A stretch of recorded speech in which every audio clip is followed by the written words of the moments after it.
I believe we will start our meeting with the call to order and the Pledge of Allegiance. Recording in progress.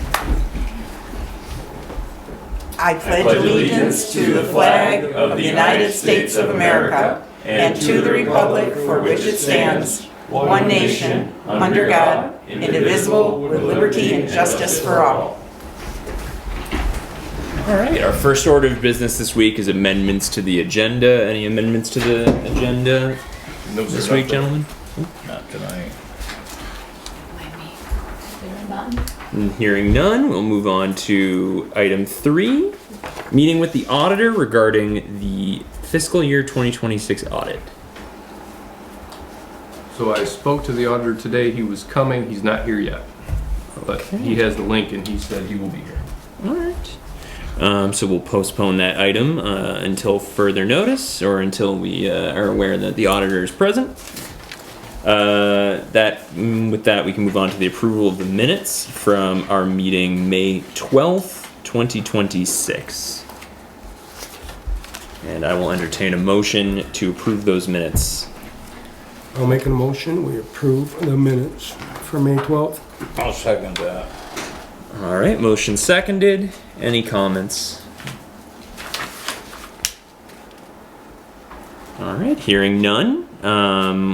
I'll put it to a vote. All in favor? Aye.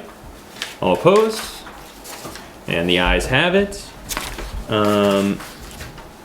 Moving on to department head reports. Start with our police report. Over the last 2 weeks, the police had one arrest, 175 traffic or municipal violations. That's a lot, yeah. I was struck by that too. 37 written warnings, 5 car crashes, 3 overweight permits were issued, and they did 4 sets of civilian fingerprints. From my office, we'll start with Public Works. We did a little bit of cross-training this morning at the cemetery. We only have one gentleman that can lay out the cemetery plots. So we did some cross-training, had staff down there to learn how to do that, just in case somebody gets hit by a bus. We all need to know how to do every little bit. You'll see the grader started out today. We're going to continue through the rest of the week hitting some of our more potholy dirt roads. You should have saw the mower out if you were out on South Main heading down Olger Road and Green Road. They're going to be down there mowing for the rest of the week. And there's the auditor. And just so everybody knows, like, they don't mow just once a year, right? This is an ongoing thing. So they're going to try to knock back the early growth, and then you'll see them out touching up areas around the town. Ditching also, we're breaking the crew up into three different crews. So we're doing grading, mowing, and we're going to start some ditching. We're going to get the guys at the cemetery are going to help out. One's going to drive a truck. We're going to have somebody working the excavator. We do have a curb stop scheduled for repair on Thursday morning over on Union Street. One of the new home that is being built has a leaky curb stop, so we're going to pinch that off, replace that curb stop for the new homeowner. For my office, the Dodge was sold. The public works truck was sold for $25,000. The guy who was selling it, he got his cut, so we're getting $23,000. The cement pad that we put in the park, that's finished. Turned out really good. Looks good.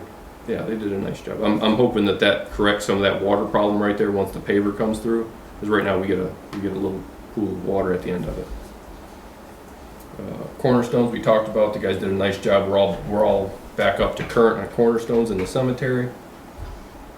Our storm drains have been flushed. We started on Carnarvon, down Carnarvon, flushed out and cleaned the new stormwater system here in the park, and we also did those 3 manholes, 3 stormwater catch basins on Main Street. The one closest to the curb, that's still got a little bit of water in it. We're going to pop that. We're going to pop that cover in the coming weeks to see what we find, but they're clean and it looks like they're flowing. We thank the water department and DPW. They fixed that water line in the cemetery. Thank you. I got a quote for painting the second floor. It was $2,500 for the room and the ceiling. So that seems like short money, so we're gonna move forward with that. I met with the state about turning Fairhaven into the final opportunity zone in the state. So this is a tax break for big businesses who come in, and I'm not an expert on this, and I don't pretend to be. But if a business relocates here or people build homes here in our town, if we are an opportunity zone, they get to defer some of that tax, some of the tax they get on their income. And then over 10 years, that tax liability drops to zero. So it really incentivizes long-term investment in our community. So we're working with the state to become one of those. Been down 4th Street, that project is done, turned out really well. Tax sale warning letters, if anybody has contacted you, we did send out letters warning folks that tax sales are impending if you have overdue property tax. I'm also getting a quote to repair the soffit on this building. If you walk around this building, you see like we got pigeons. We got to get rid of the pigeons. We got to paint this building. So it's been too many years. And almost finally, the windows at the restroom trailer have been replaced. This was some vandalism down there. They smashed out a couple of windows and then busted another one. All 3 have been replaced, and the families are paying for that repair. So Yes. yeah, you know what? Yeah. But I know when we did the camera system last year or 2 years ago, it was like $110,000, right? It was a lot of money. Yeah. But we caught the folks that smashed up these signs out here and tore out the light pole. That helped us catch that person. These windows, we've caught 2 groups now smashing up our equipment. So that's easily going to pay for itself over time, just by catching the people that are vandalizing our community. Hope so. Yeah, I mean, so far so good. Good. Holding people accountable. And lastly, the Skyline reactivation grant, the grant we got to study Skyline, we're closing that up. They opened up the final report. I got to do some paperwork on their end, and then we have to have a public hearing. So that should happen sometime in June, probably the last meeting in June. Oh, and a little bit of correspondence. We got a letter from Bernie. So we applied for $1.2 million to help build out our housing development on Prospect. And while we don't have the $1.2 million yet, he's moving our request for funds up to Congress. So we did get a federal appropriation once before for this building. So we're asking again for a federal appropriation, again 1.2 to build out our housing development.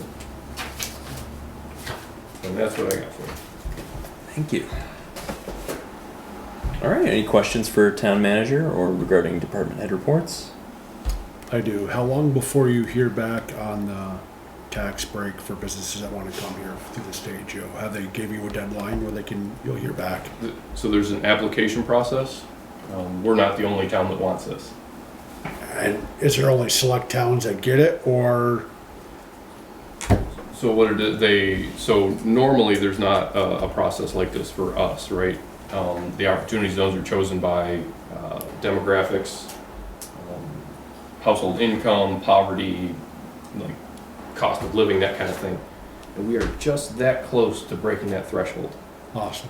Yeah. Okay. So the thing, I think we're allowed 10 in the state, 10 opportunity zones in the state.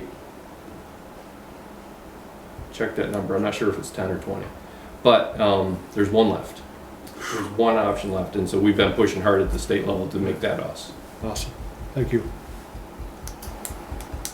Well, in that case then, let's move back to item 3, meeting with the auditor regarding our fiscal year 26 audit. Ron, can you hear us? I can hear you. Can you hear me? I sure can. Welcome to the Hey, meeting. folks. Hello. Hey, folks. Hey, Ron. Joe, you want to tee it up? You want me to go? It's all you, man. It's your ball game. Okay. So we're knee deep in the 26 audit. I'll kind of go back where we left off from. We wrapped up your 25 audit about 3 months earlier than we've had in the past 2 or 3 years.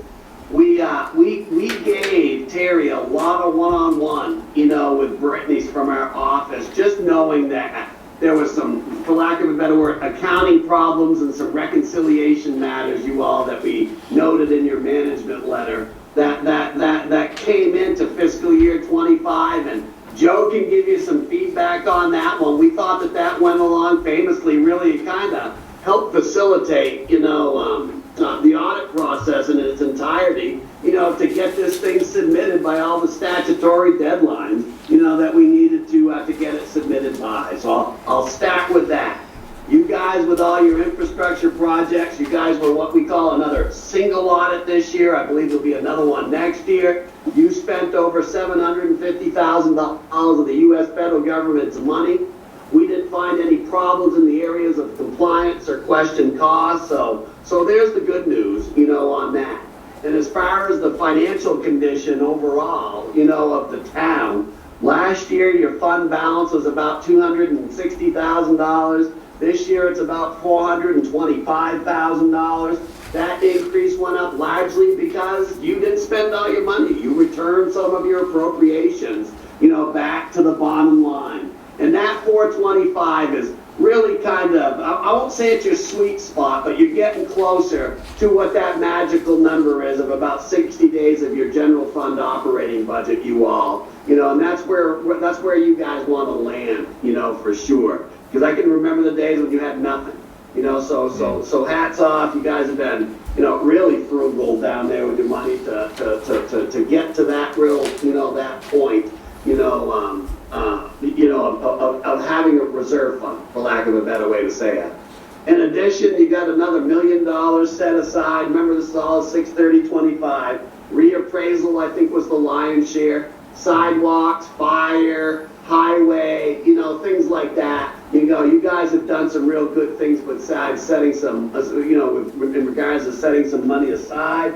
Carry on with that. You can never set aside, still with all the funding available for your governments out there right now. And as Joe just said, I just heard you, some of it's getting competitive in nature, but at least you've got money out there set aside for any earmarks that may come along your way and some of those infrastructure upgrading needs, that you got. But, I think that this was a great year of progress down there, and we're hoping as we're knee deep now in 26 planning and moving forward that we still try to shoot for that December deadline, you all, to get in there. I know that there was just some timing issues with getting this meeting scheduled, but all your deadlines were met last year. We'd just like to get in and have this conversation in December is what we always hope to, but Brittany, I think, and Jerry weren't able to work out, for lack of a better word, the math, the numbers, the reconciliations issues that she was struggling with, until later, than that. But I really think that we got a lot of that stuff cleaned up, you all. So, and that's about my high-level review of Fairhaven's finances and 25's on.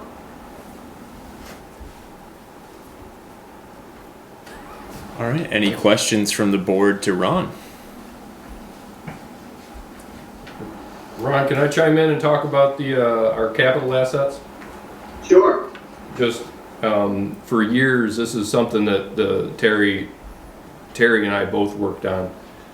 For years, our capital assets, our list of trucks and generators and all of the big equipment that we have, has just been kind of an afterthought. So with Ron's help and Terry's help, we managed to clean it up this year and bring it back to current. It doesn't sound important, but it's the little things like that that keep us moving forward, keep us current.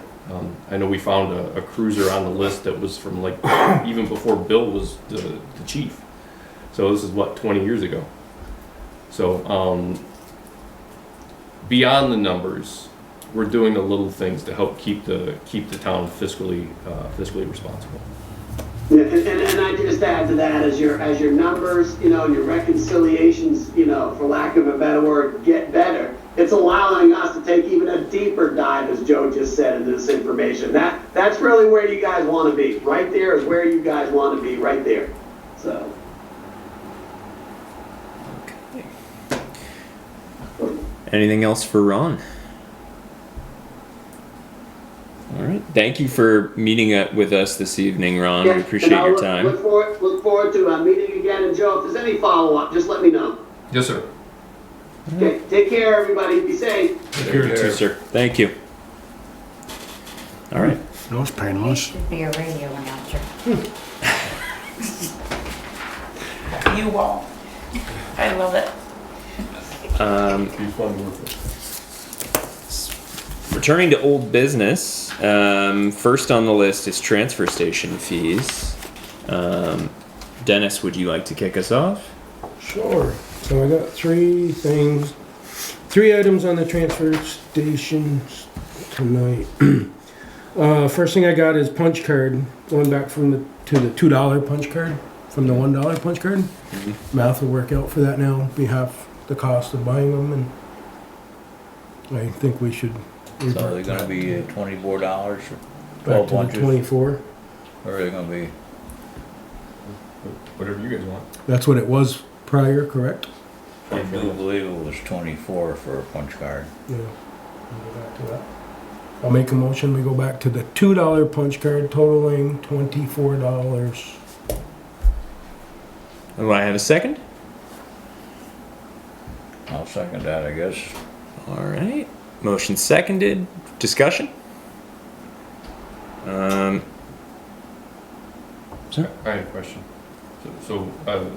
Let's say I bring in a truckload and it's, I don't know, half a ton, whatever it comes to, but it comes to an odd number. How do we pay for that? Shouldn't come to an odd number with the $2 or 200 a ton. It won't come to odd? No, because you only have scales that are only on an even weight. I had the same question. Okay. If we get the punch card, get the And the credit card bags set are all up. even numbers, right? Bags are even. Yep. 2 and 4. Yep. 2, 4, and 8. Right. Okay.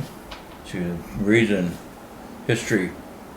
we did it before is they were coming up odd numbers, so instead of charging $3, they'd have to charge two, one punch. And we're losing money that way. That was where Buddy wanted to get that 200. That's why he was looking for that 200. It's an even number.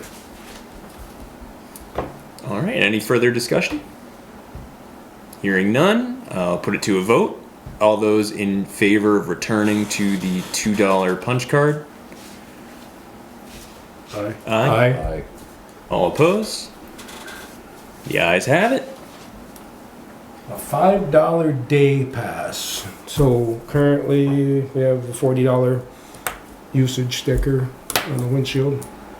Plenty of townspeople are using contractors to get their garbage. They might have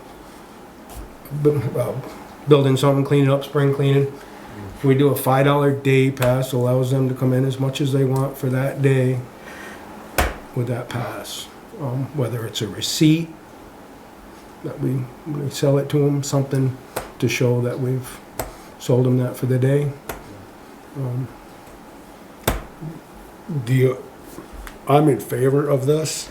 The only thing is, the town office is open on Saturday. Are we able to purchase it at the transfer station? So I go there with a truckload, say I want a day pass. I'll be back with three more loads. Is that going to be feasible to do? Yeah, we were spitballing like how we were going to implement, and we were thinking maybe just like literally just like a business card size something that whoever's there puts a date on it and signs it, and that should be. Currently it would be check at the transfer station, but we're working on getting the credit card machines, Okay. card readers. We were also spitballing. We were thinking it might be a good way to enforce the regular permit fee too. Like if you show up and you don't have a sticker, it's like great, we can sell you this day pass, and then they have to buy a day pass if they don't have a sticker, and that should stop that pretty quick. Mm-hmm.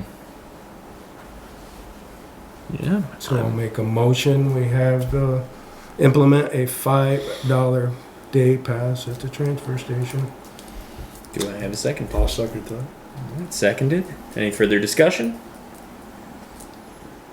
All right. Hearing none. All those in favor? Aye. All opposed? All opposed? The ayes have it.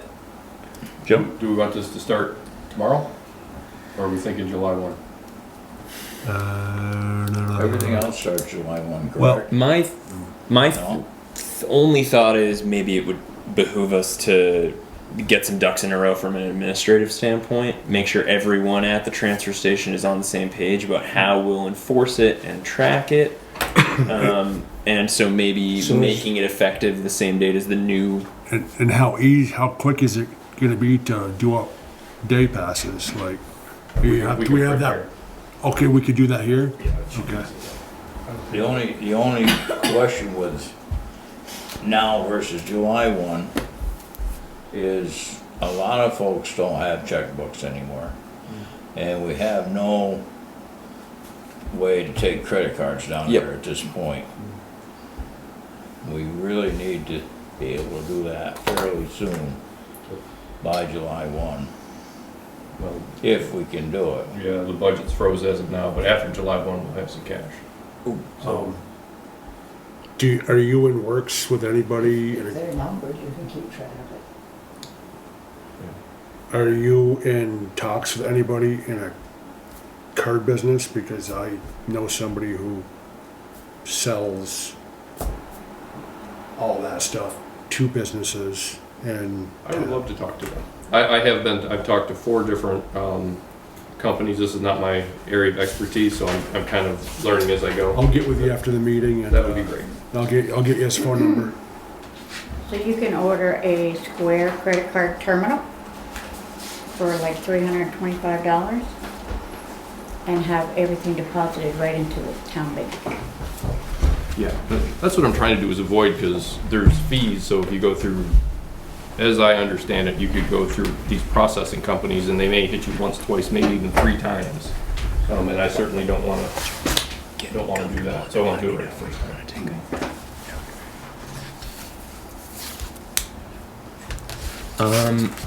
Dennis. So one more, well, that was done, right? We're done there? Are we starting July 1 or tomorrow? July 1. Okay, so July 1 is... July 1. Yep. Well, that works for this too. So, thought it was there, but Sam called me last week. We couldn't find it. So, second, window stickers for the car. Currently, the first one's $40. Second one for the residents would be half price, $20. If it's the same residence. Would we do a further half off for the 3rd as well? I think that's what's done in Castleton. And I know we've been I think we could end keeping an up, eye on there.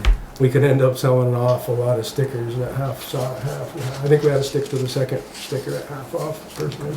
That's my opinion. I don't know. Okay. And any additional stickers would continue to be the half off? Yeah, Okay. $20. Okay.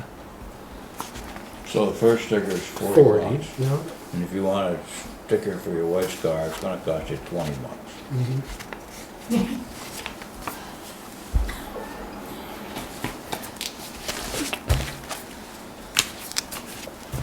Better than the $40 to buy a second one. True. And we're gonna have $3 off before July 1. That's what I hear. So the board has told me different. That's what it's been for years. Yeah, you get $3. I think that's what they're doing already, so I think we better stick with it. So is the second sticker gonna be $3 off as well? Till July 1. So, second one, 20 would be $17, right? Correct. It's only another month. I still think we're way better off to do it that way than to not do something. I'm good with it. And it'll give folks a break. I'm on game for whatever. Good chat, All right. sticker, you know. But Mike. Just a comment on that, when it was $10 for a sticker, $3 was a pretty good, deal. Now that it's $40, $3 is what? And personally, as a taxpayer, if I'm gonna buy it early, it should be more than $3. It was $3 when it was $10. But we still gotta pay the bills. That's where the bottom of the line is. We can't keep cutting too much here or we're gonna cut our own throats on revenue. We're already short revenue even at where we're at, so. Joe? So enforcement is key to this, right? So are we saying we strictly want people to put that sticker on their windshield, otherwise they're not to use the transfer station. It doesn't make a ton of sense to say we're gonna give you half price, but I'm still moving my sticker around. There's gonna be an enforcement issue there. I would say so. I think that enforced or not, that has been the existing policy, and I think the thought should be that we would just hold firm to the policy. Sticker on the, because a lot of people put it on their little So I hear. plexiglass card. Yeah. Okay. I see Thoughts? one the other day, it was only half on and the paper was still on the other half, so you could So they can pull it. pull it, yeah. So do we want a motion on that then, guys? No? Doesn't matter to me either way. Things like that. Doesn't For the half off, no, the half off Supposed to piece. go We on the window, didn't. goes on the window. Just starting with that. Just that, Okay, so then y'all entertain a motion to raise the price of our dump pass, or rather to change the pricing structure for our dump passes so that the second pass will now be half the cost of the first. consecutive and consecutive thereafter. And yeah, the same thereafter. Yeah. I'll second that. Any more discussion? All those in favor? I, Jay? Aye. All opposed? And the ayes have it. Chad, would you like to take the reins back? Sure. All right. Then in that case, I relinquish the chair of the meeting to our chair, Chad. Thank you. Yeah, thank you. Thanks for filling in. Apologies for being late. Had a tough loss in the game today, so. sorry. Who are you playing? Barstow. Yeah. Any additional business on transfer station fees? Do we need a vote on the windshield, on having it on this windshield? No, it's just, there's, the past practice has been we've accepted just the plexiglass sticker. This is gonna cause a lot of heartache. But that's fine, this is the policy, we'll follow the policy.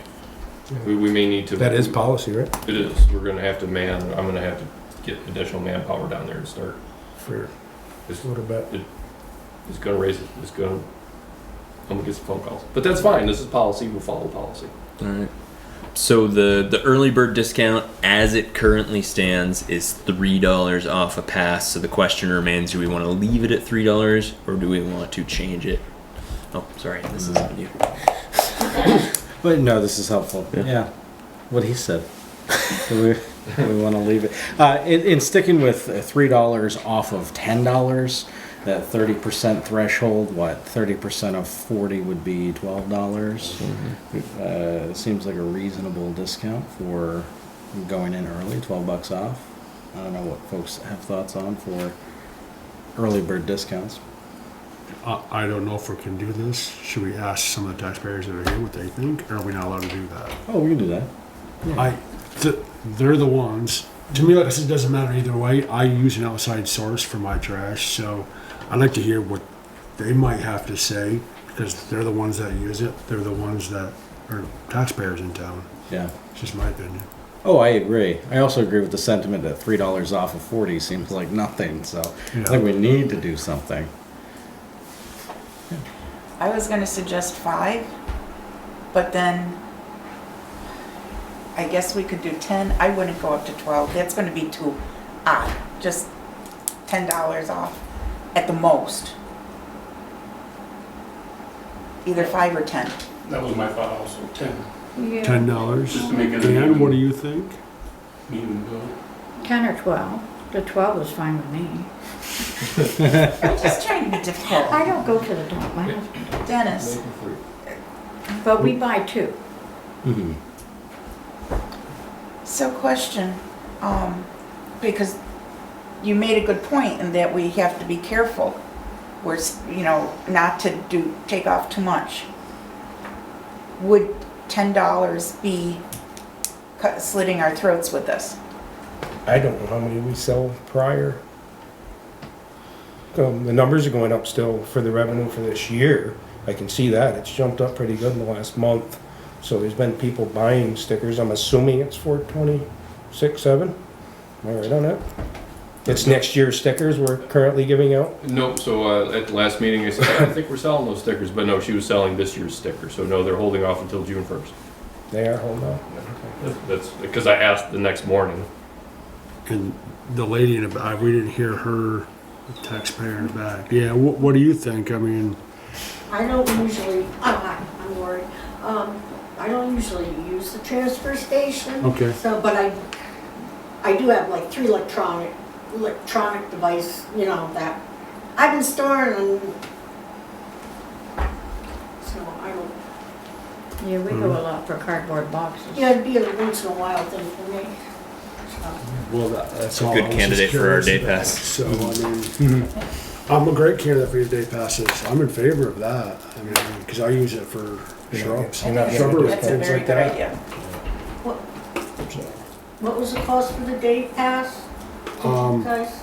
I believe it was a $5 day $5. pass where you can use it pretty much for anything down there, right? For the day. Including trash.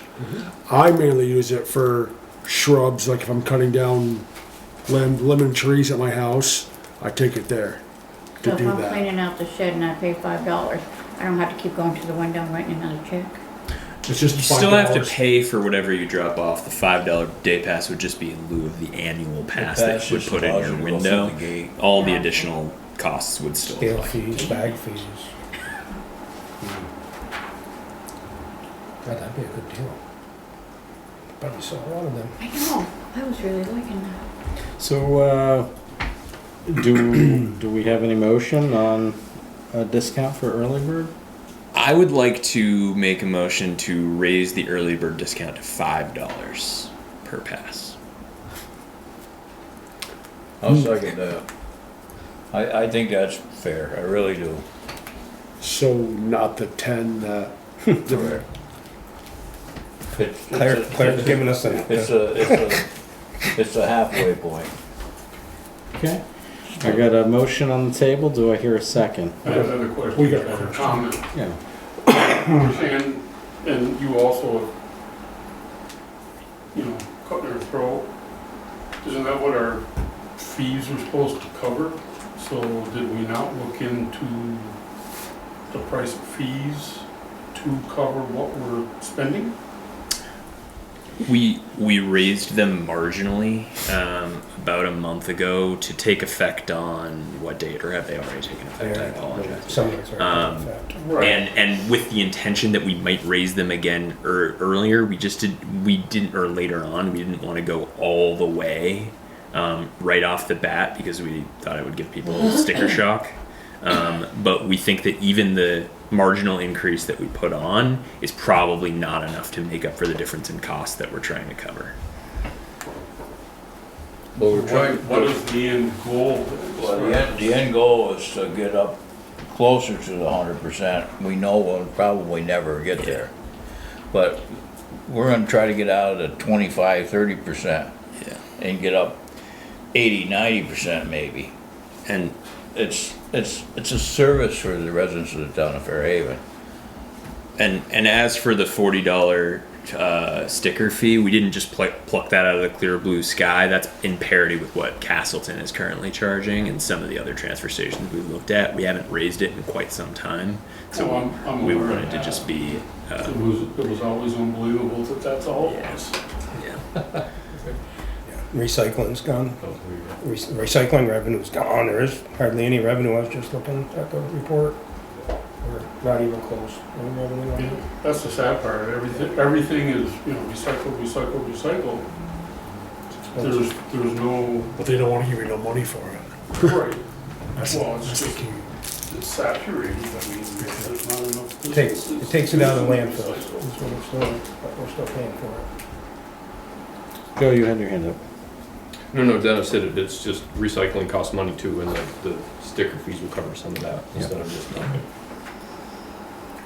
All right. So I made my motion. I don't think anybody seconded it. Do we have a second? Yeah, I second that. Oh, we did have a I second. did Okay. second that. So now is discussion. It sounds like we've got some folks who are opposed to a $5 discount, suggesting perhaps more. Do you guys want to speak to what you're thinking? Well, like I said before, honestly, I'm not gonna buy a sticker either way unless it's a day pass because I already use an outside vendor. So I guess it's kind of mute for me to, I mean, I honestly would ask Dennis because he uses it. I mean, I'll vote whatever we think is right to begin with, so. And I also want to just add, I selected 5 because I did like the cleanness of the number in recognition of the fact that 3 does seem a bit meager with our new higher cost, but also with the thought that if we didn't see very many people buying the tickets early this year, we could raise it next year. It could be a higher number in the future, and I wanted to start lower and go higher later rather than vice versa. That's the thought. Okay. I guess I look at offering the early bird discount as a way to drive compliance with getting a sticker, right? And if it's a $5 discount off of 40, Yeah. that's a much smaller percentage than $3 off of 10. Yeah. I was looking at $12 initially because it was still that 30. $10 gives you a 25% discount.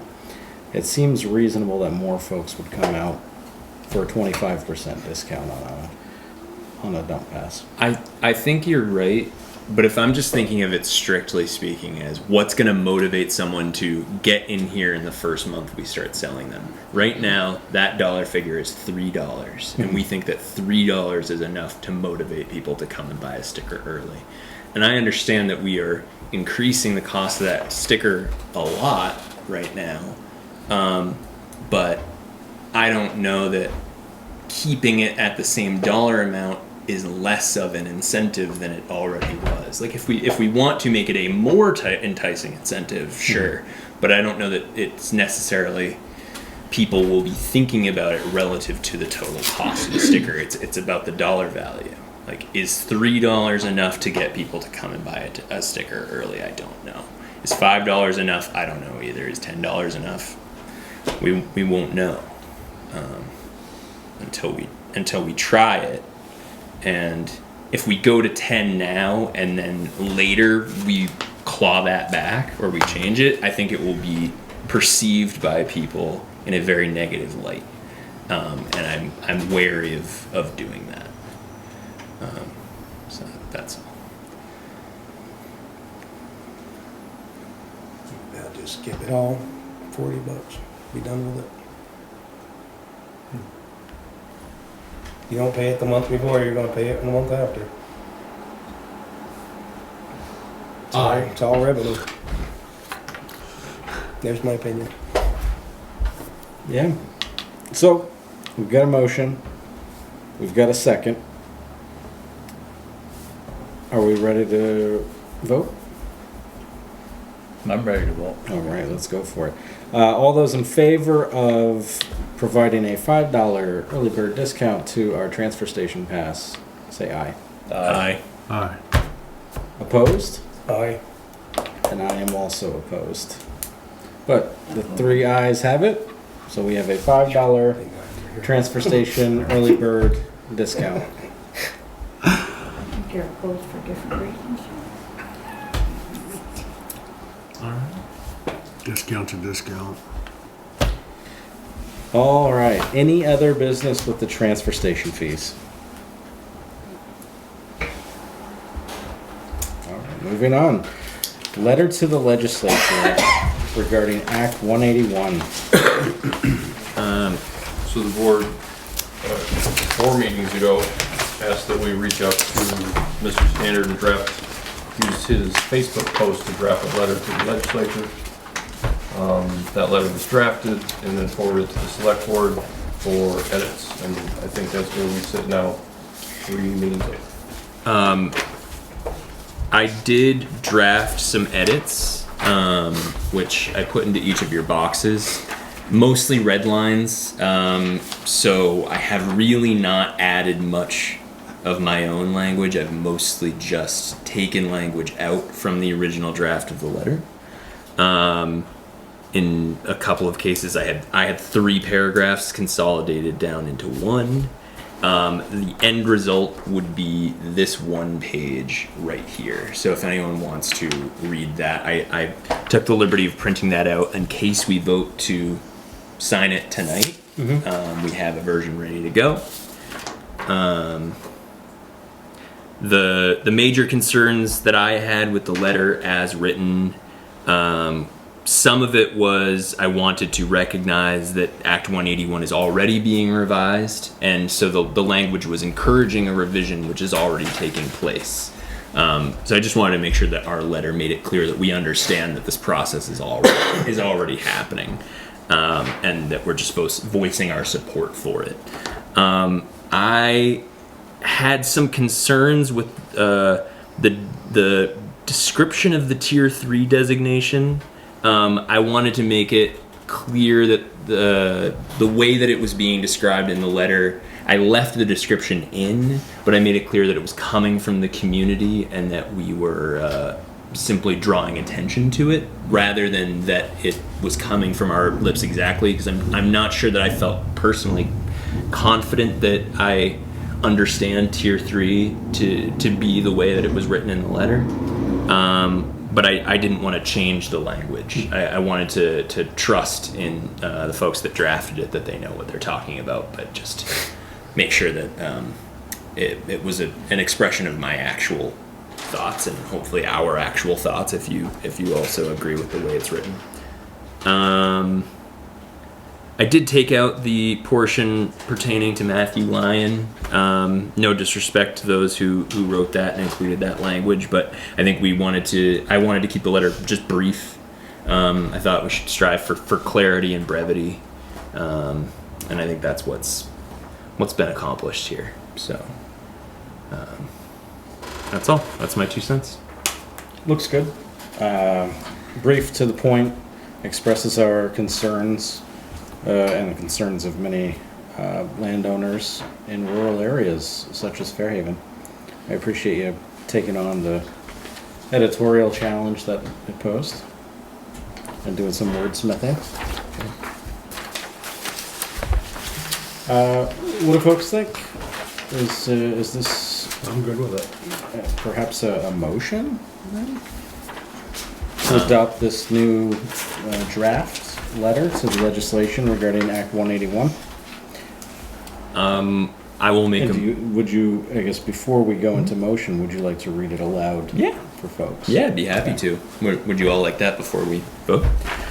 To whom it may concern, that actually was one portion I didn't know if we wanted to be more specific about who we were addressing it to, but we'll leave it at that. To whom it may concern, on behalf of Fairhaven, we are writing to express our concerns with Act 181 and support for its revision.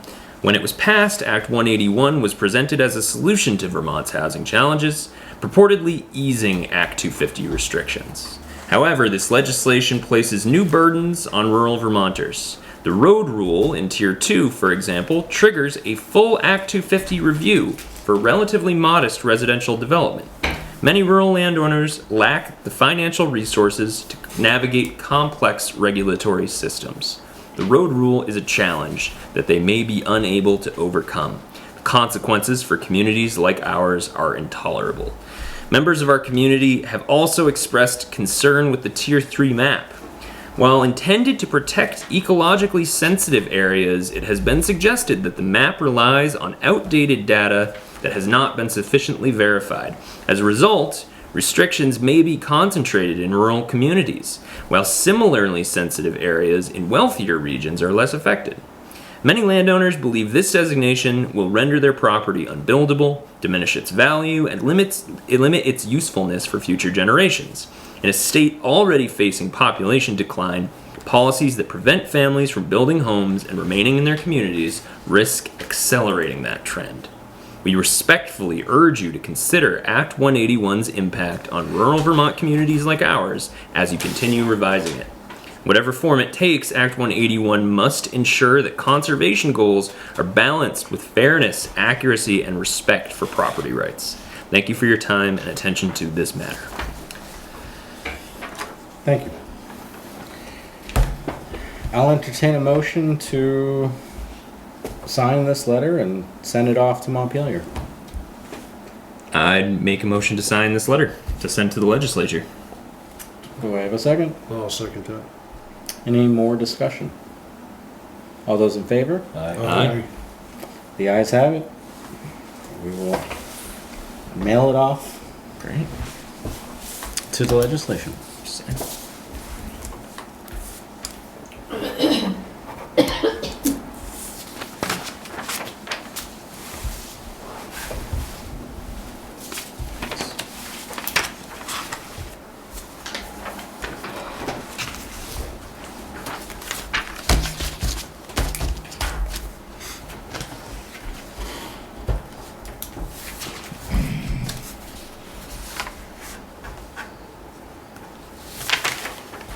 Is item C still on the agenda for tonight, Joe? I think it bears more investigation, so Okay. we could table that. If it's okay with the board, we'd like to table item C under old business to dig in and look at some things a little bit further before we visit that. That's permitting alcohol for special events in the park. So we're not gonna Make a have motion alcohol this week. We have some more digging to do. Yeah, we don't. There's some. Well, couldn't you just do it like you did last year? We'll do it across the street. Yeah. Can I ask, what do we have to dig more on? I mean, we've kicked that can down the road long enough, haven't we? There may be an old ordinance that is present that we were not aware of, and that will that supersedes anything that we try to do, unless we look up that or try to figure out what else needs to happen to make this a reality or a possibility for Fairhaven. So, Okay. Would you like a motion to remove that from the agenda, or? I don't think we need a don't need motion. that. Just consensus of the We board. just need to table it, right? Yeah, Great. the table. All right, the Hampton Housing Engineering Contract. Joe? Yep, so the board held a special meeting this Wednesday to meet and hear presentations from the two finalists, Haven Architecture and BIA. During that meeting, we got some really good presentations, and the board had discussion in executive session. To sign the contract, though, the board has to do that in public, and that's what this is for.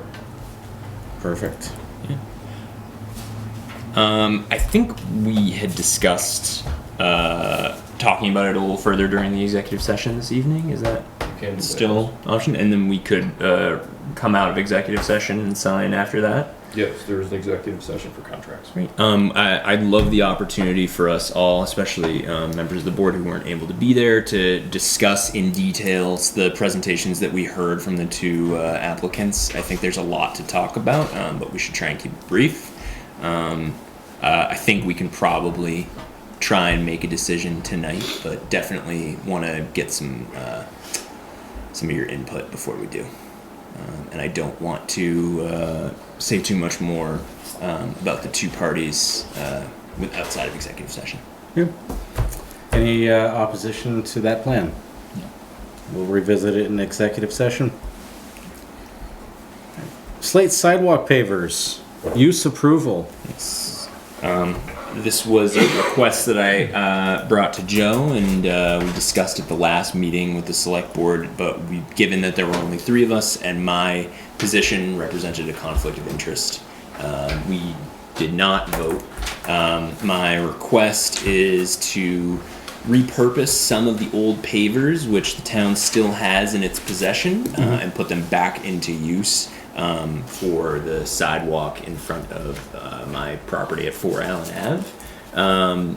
The Slate sidewalk on Allen Ave makes up the majority of the sidewalk on our street, as it does in a lot of the streets in that neighborhood. It's but it's definitely the case that they have not been reset at any point, at least in my lifetime, if not much longer. So there's a really significant low point right in front of my house, which accumulates a fair amount of water. It has trouble getting out into the road and into the sewer. I want to remedy that first and foremost by resetting the pavers that are still in good shape. The ones that aren't, though, that are cracked, I'd like to replace them with pavers that are of similar size and shape.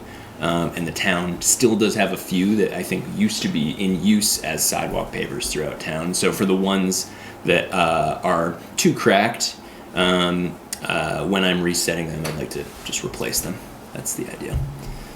And I'm looking for the select board's approval to put those into use.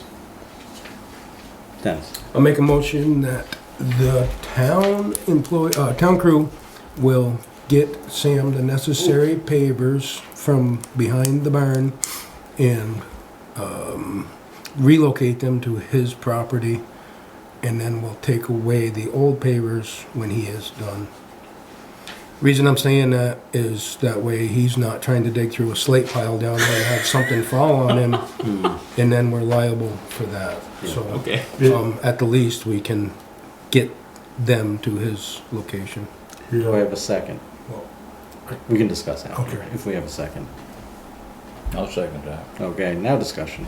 Okay, I definitely wasn't looking for any I town know- resources on this. I just want to be clear. Although I would have certainly appreciate it and understand the liability. So Is the sidewalk, is that town owned? Yes, I believe so. it's So- the policy, I think, is that it's the property owner's responsibility to maintain the sidewalk for the frontage of their property, which is why I'm not looking for any town resources for this. Well, the reason I'm asking, Yeah. you're out there resetting, you get hurt on a town sidewalk. What's going on there? So, my thinking with it is a little bit different in that there is an ordinance that prevents us from doing new sidewalks with slate pavers. However, I think the mental gymnastics that I'm doing tells me that this isn't a new sidewalk. It's repairing of a current slate paver sidewalk. I think if we do that, and in the interest of fairness, I think we should probably reset the pavers. I'm thinking about, is it First Street that has the pavers that look similar to the ones in front of your house? First, if not second, as well. First or second, yeah, I think one both. of those. Oh, you guys nice. You know, so I think if we have a plan to address multiple different slate paver sidewalks, not to replace, but to repair in the spirit of the ordinance, I feel better doing that. It removes an individual request and opens it up to a more global conversation of a few sidewalks in town that do need to be reset because you can't even walk on them, let alone ride a bicycle or a scooter, and maybe that's why we see all the scooters in the road. I don't know. It could be, but maybe that solves some problems. That's my thinking on it. I know on West Street, there's a pretty good West Street, yeah. section of slate pavers that have been dug up and cracked and broken. Yeah. Is the town gonna open themselves up to John Smith calling up Joe? I wanna fix my sidewalk for this and slate. We will have to do it for everybody. That's, yeah. If I get a I'm call not next opposed week, of you doing it, Sam. I'm trying to look out for the You town. don't. I don't want you getting Trust me. hurt on a town sidewalk who's liable. You went ahead and did it yourself, but you're working on a town sidewalk. That, think the town should maintain. That part I suppose I understand. When folks are pouring, say it's my next door neighbors, the Robinsons, they had their house put on a new foundation, and when they did, they had their existing asphalt sidewalk replaced with concrete. Yep. Right? Which is also, I think, part of why I'm seeing even more water accumulate on my sidewalk. Theirs is so flat and level now and raised to such an extent that mine looks even lower by contrast now, right? So as far as the liability, I'm just, well, Yeah, for you, that's digging all. around at the DPW, I can understand where that being town property. But do we apply the same methodology anytime someone puts in a new sidewalk in front of their house? I No, wouldn't so think that we do. The ordinance allows for the residents to, at their own expense, replace the sidewalk. Yeah, it's, no, I'm just looking, I'm just. I think it's good I don't concern. wanna see you get hurt and be like, you know, it's a town sidewalk. Yeah. So, yeah. and then Mr. LeDuc's answer, now everybody around town's gonna be like, well, the selectman did it, why can't I do it? I'm gonna call up, hey, I need some slate pavers. It's good. Maybe we get some, And see, maybe I just we don't get want some to- sidewalks fixed that way. Well, no, I just don't wanna open us up to, Well, Joe's phone blowing there's- up 'cause they want slate pavers. But the other side to that is, if we have slate paved sidewalks that do need to be repaired, we can make a plan to repair them. We can also open it up to the residents that, in lieu of us doing it, they can absolutely call down to the town. We can give them the pavers and they can have at it. That saves us money or resources in doing it ourselves. And they have the ability to do that. Totally okay with that, but I also see Mr. LeDuc's point too, just, I mean, Yeah, well, I mean, I think totally get it. I mean, any sidewalk that is in disrepair, we should probably. I, We have quite a bit I'm of not that. opposed to it, I'm just Yeah. trying to cross my T's and dot my I's before I can say yay on this and not have to say nay. You know? And when does it become, okay, Fairhaven Town doesn't have any more replacement pavers? 15 people still want to replace their sidewalks. Are we gonna be on the hook for buying them? It'd probably be cheaper than paving new sidewalks. I mean, I think it would just be first come, first serve, I think, honestly, until we run I out. don't think Once you we'll run ever- out, oh we well. won't run out. Joe, I think we're running up. I don't even know. Joe, in your estimation, how big of an undertaking would it be if every single person in Fairhaven with a slate paved sidewalk called tomorrow and said we want slate paved? It would be overwhelming. Yes, Okay. but we can certainly set a plan to replace them, even if it's over the next several years. We gotta start somewhere. Gotta start somewhere. So that's what I think. I think they started this many years ago with the concrete requirement. As they replace sidewalks, we replace them with concrete. That way there, people won't have all this problem, and they're not as slippery to walk on. They're easier to plow and maintain. That was the reason. Does the ordinance, It allows for the repair of existing slate sidewalks. It does. because I know when we were having this discussion a few years back, Bob wanted to go in and make more of the slate paved sidewalks, which wasn't allowable under the ordinance. I believe, and we can double check this ordinance, I'm reading it right now. I So believe it allows for repair. it does. It does. And it also leaves leeway, it should be cement. It don't say shall be, it should be. So it leaves that open also. But it allows for repair. How good of a mason are you? Not that much to it, I promise. Well, But- that would be the option. I mean, just frame it up yourself and then. If materials are in place, i.e. e.g. slate, those materials may be continued to be used unless the work involves a major repair replacement project of significant length, then cement should be used. So, all So right. it's allowable. It's allowable. That's my interpretation So of it. I would think if somebody calls up, somebody's gotta go up and check. If it's over so big, no, we can't give you the slate to do that. That's gonna be double concrete. That's another different meeting. Yeah, You my know. street's got a big section. So, well, I understand what you're saying, Yeah. but it's, Rose. In regards to the concerns about liability, would it behoove the town to have a hold harmless? Just, I'm assuming that the responsibility, if I get hurt, I'm not holding the town liable. so sign a waiver more or less. Waiver, thank you, I couldn't think of the name of it. Would that be something? I don't think those waivers really hold their weight in liability suits, but the ordinance does clearly state that a resident can decide to change, upgrade, repair, replace their sidewalk on their own. So we have that allowable, and there's precedent set with residents doing that. But I don't know if it would, I think a waiver really doesn't cure us of that liability. I mean, we could still have someone sign a waiver, but It's always a loophole.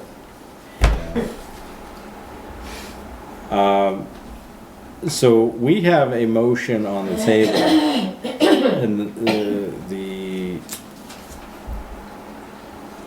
let me think about this.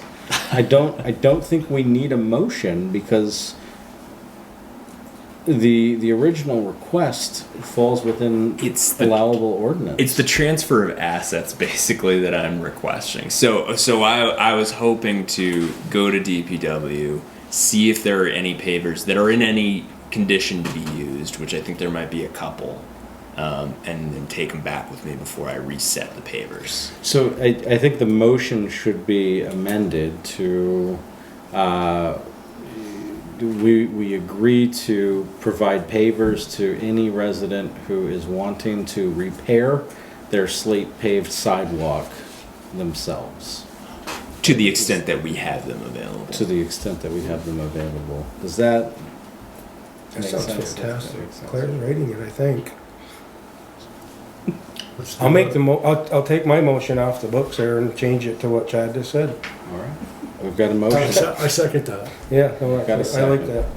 Any further discussion? Then we don't have to have this discussion again. Great. Yeah. All right. All those in favor? Aye. Any opposed? I'm just not gonna vote on it, period. I just, Abstained. abstain. My theory is exactly what I said before. They're a high maintenance. I can see us dedicating one street to look really, really old fashioned with nice, beautiful slate sidewalks. But someone has to maintain that. We do not have the DPW crew anymore to do this stuff. There's so much other stuff that has to be done. That's my opinion. Don't have any funds to replace it. Rich, I agree with you. I agree with you. However, the way that some of these sidewalks sit currently, they're impossible to maintain regardless. And until we decide to put everything cement, I don't disagree with you. I'd rather it look decent than the way that it is. Okay. So you've abstained. And You've I abstained. Yeah. We've got 2 yeses. I'll vote yes. Motion carries. We will allow What it. is the motion? So, as I understand the motion, We agree to provide. we agree to provide slate pavers to any resident looking to repair their slate paved sidewalk At their due diligence, more or less. at Right. at their own Discretion. Discretion. Yeah. That's To the what extent I'm that we looking have the To- papers. You don't want discretion. No. They're gonna do it on their own time, at their own discretion. It means that. Yeah, at their own for. Free will. I don't know how to. at their own word it. expense, whether that be time or other resources, to the extent that we have the available resources. We agree to provide. to the extent we have slate to pavers any citizen Available to be who wants reclaimed. to repair a sidewalk at their own expense. Should we reword that to taxpayer? Or does it matter? I'm just curious, that's all. I think Does that mean a resident, renter can? Okay, no, I don't know. I mean, to the extent the pavers are available. I think that's what we said. We just had a hard time That's remembering yeah, it. something like that. You were better the first time. You got it.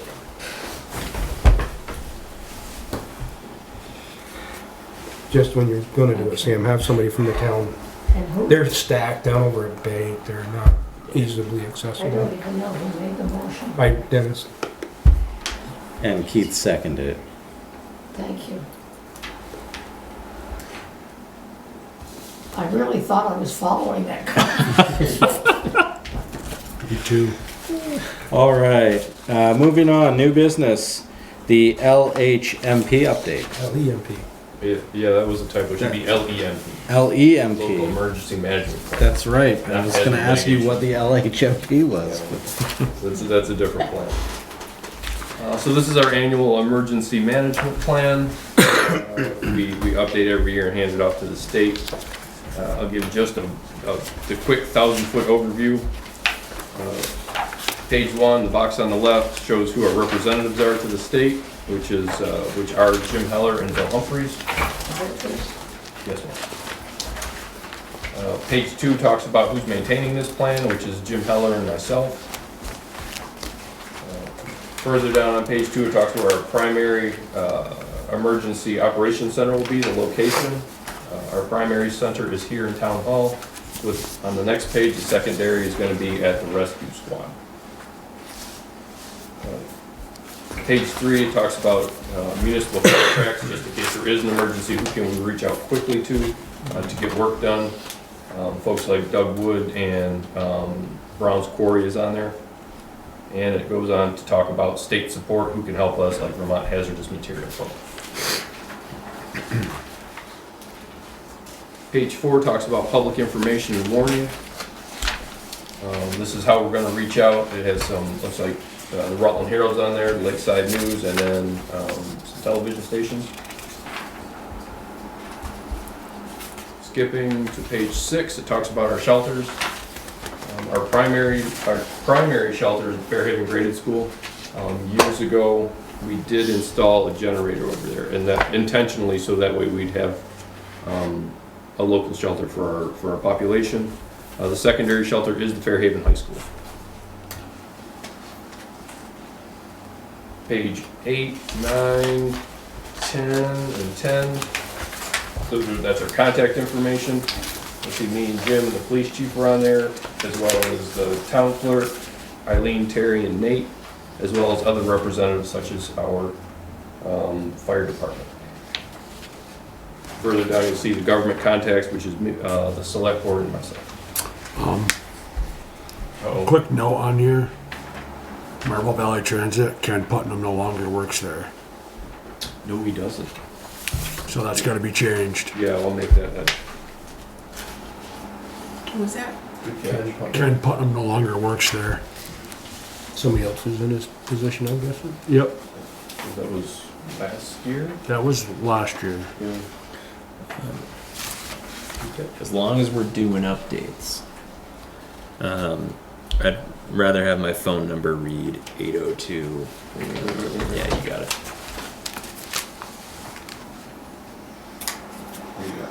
802-275-4573.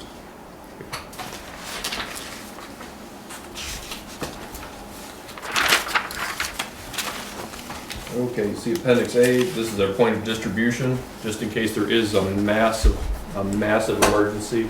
Our point of distribution is the Shaw's Plaza. That'll accommodate big trucks and then a large population needed. Appendix B, you'll see our daycare providers. I gotta be honest, I don't know why that's in there, but there it is.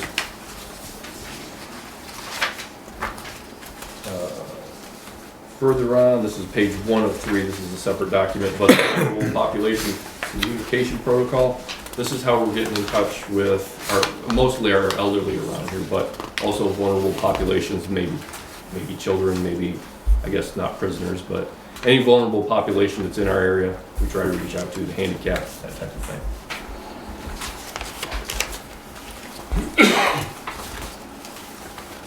And the very last document is titled Rutland Regional Planning Commission Emergency Mutual Aid Agreement. This is the mutual aid agreement we have with our surrounding towns in case we have an emergency or the surrounding towns have an emergency. This is an agreement that says, yes, we can borrow equipment from you and you can borrow equipment from us with the understanding that after that emergency is over, there may be compensation required for it.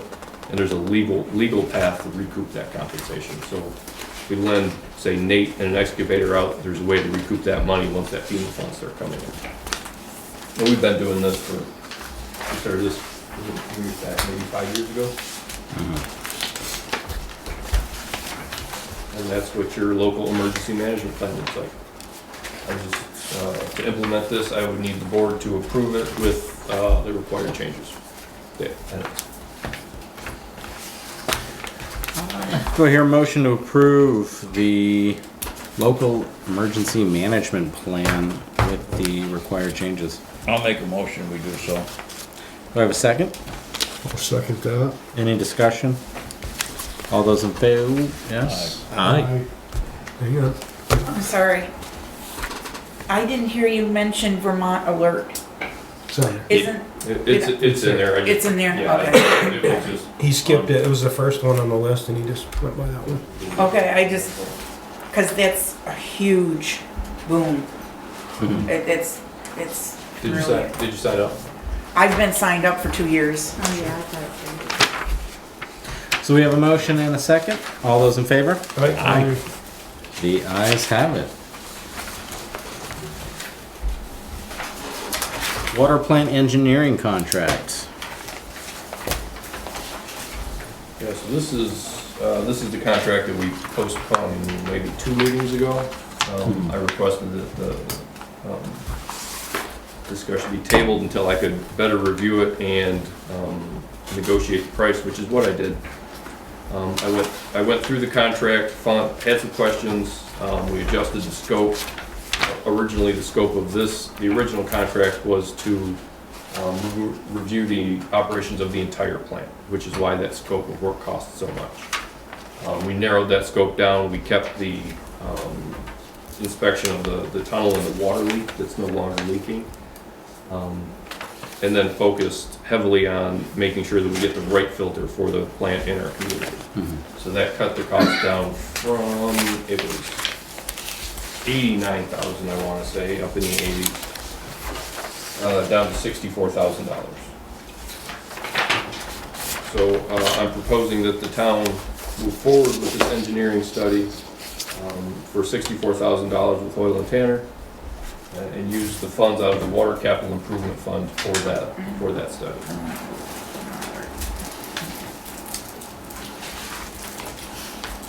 Do I hear a motion?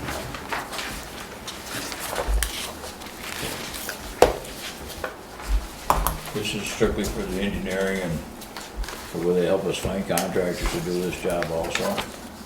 Yes, part of what they're gonna do is they're gonna help us find grants and loans to get this project to completion. So yeah, they'll help with the RFP is not part of this contract, but future contracts. So once it starts going to construction, they will help with all of that.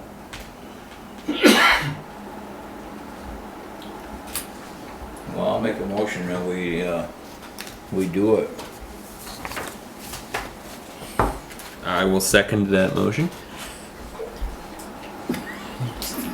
Oh, sorry. Rich is gonna reword it. I'll read the exact Okay. wording.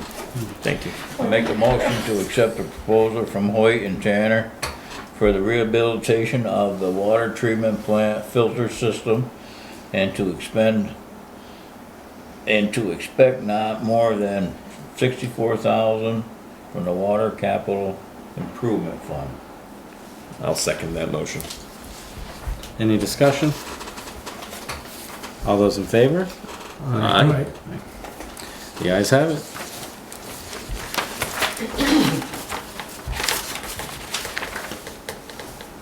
Liquor licenses. Not today. None today. No, that's, I put that for a placeholder just in case they pop in between Thursday and today. Coin drop edits. So I think it was maybe the first meeting in April, maybe the second. The board requested an edit to the coin drop policy, as I believe allowing as many coin drops as come in to be requested. Yes. To that end, I edited bullet point 3 to remove the limitation of number. So I took out the town will allow only 4 coin drops. That's been removed. And then Dennis noted in bullet point 4 that there's at the end of that bullet, there's a sentence that says permission will be granted by a lottery. You don't need a lottery if you're just approving everything. So those are the 2 changes I made, and I have a clean copy if the board is interested in signing. And to be clear, I don't think anyone here thinks we would approve all requests for coin drops limitlessly, but that we, as discussed, thought that maybe there was no need to limit it to exactly 4. And I think that's still the thinking. So, bullet 9, the Board of Selectmen reserves the right to revoke permission to hold a coin drop at any point in time when It deems such action to be the best interest of the town. And piggybacking on that, and I've spoken to Joe about this, I'm totally fine with anybody that wants to have a coin drop within reason, but you just can't do it the same exact time, and you can't do it on the same day. And as long as it does not exceed before May 1st and go past Labor Day, I think I counted it up, there was 20-something weekends. I mean, that's 20 coin drops for people that could probably use it, that need it. You know, limiting it to only 3 was absurd in my opinion, and thank you for changing this. And So you still gotta have a request. they still have to come and talk to us, or they have to see Joe about it. Us? Item 2, permission will be granted only to bona fide charitable or nonprofit groups, organizations, or Yes. associations. Sorry, it was item 1 that I was looking for.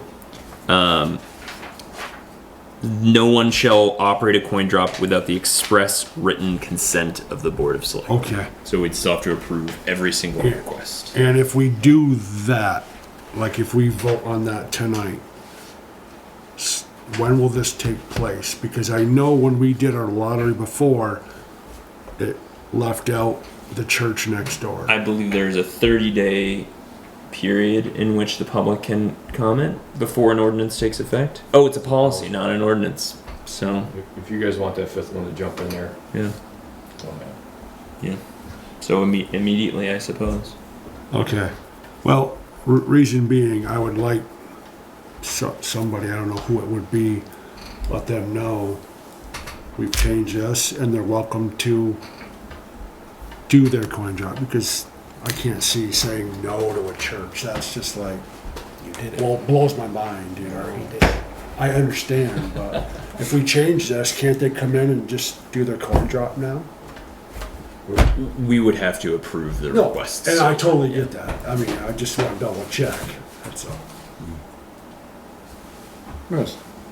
Is there anything in there that kind of gives you guys a little bit of discretion as far as like, they will have them up by Shaw, like there's a specific place, Location. and that they can only do like one a year or something to that effect, because you don't want to have one do like, you know, take up like 3 or 4 or 5 of the weekends when there might be another organization that would like to, you know what I'm saying? Mm-hmm. Mm-hmm. I think by removing the language that limits it to the number of coin drops and removing the language of the lottery, we absolutely run that risk. Item 6, the Board of Selectmen reserves the sole right to establish the location of any and all approved coin drops. So- It's in there. Go ahead. I get that, but at Yeah. the same time, let's say a charitable organization comes to us 5 times, right? We could say yes all 5 times. At what point do we say no? And does it open up, this board or future boards to say no to some and yes to others implying some bias in the process. That's. I have concerns. One a year Yeah. for everybody. That way you Yeah. don't have to, you know, you don't have to worry about it, your discretion, it's just one a year. I think we have to spell it out. It's for that reason. That's my opinion on it. I too am in favor of some kind of limit within reason. And to your point, Keith, I think you outlined that you think there are 20 weekends. Yeah, I don't On remember which how many. I in a counted given them, and year. I think that's what it was around that number. Right. So that's 20 a Saturday and a Sunday. Right. If that's what people wanted to do. I was just And thinking here's speaking. the question I want to ask. Say there's one organization and they are a very needy and worthy cause. Say there's one organization that asks to take all 20 weekends. I mean, But what I'm saying is we are leaving it up to the discretion of the future select board that has to make that decision to make an arbitrary choice between who gets to do it when and how often. well, And as long as we're changing the policy now, we might want to consider that possibility and give them a framework to apply. and this is where I'm going to say, let's hope they use their head for something other than a hat rack, or they have to make that decision. Well, why don't we can use our head now and we can help them make that decision, right? We can decide each organization is limited to 5 in a year, or we could, or any number of things, as long as we're revising the If you have to ordinance. do 5 coin drops in a year for your organization, you're doing something wrong. Well, it's a, But I think I'm just plain blunt. I'm sorry. It's just. but what makes, for example, one church any more worthy of doing it 20 weeks in a row than another church, right? If there were such a church that a congregation wanted to do coin drops every single weekend for a year, Yeah. right? Claire. I was on the board when this was done, my signature is on there. And there was the same discussion at the time.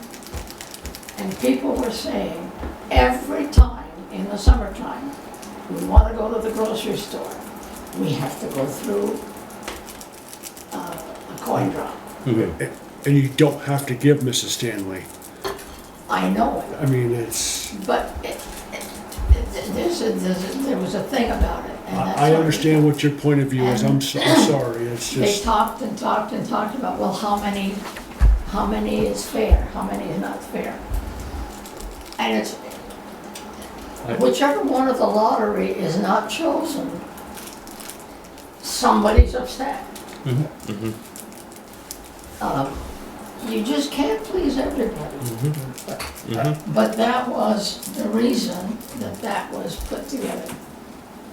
Yeah. People were complaining, we just, every weekend, there's somebody down there collecting money. I'm actually surprised no one applied to do it on Memorial Day. That would have been money. I understand your point, Mrs. Stanley. It's just. I'm set. I like the way it's written. I think we go with this.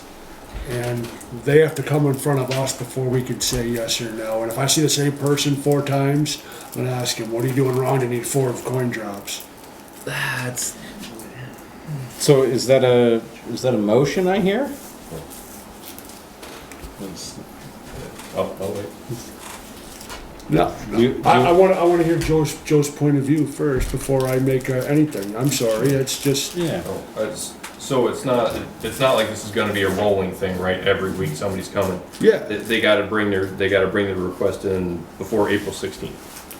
And that's just what it was. You're not gonna have somebody in, like right now, come in and say, hey, I want another one, I want another one. Maybe they ask for 2. Maybe you tell them you only get 1. It's the power you have, flex that power. Yeah. So, and that's. To a point, number 5, it says no coin drop will be allowed no earlier than 9 AM and no later than 5 PM.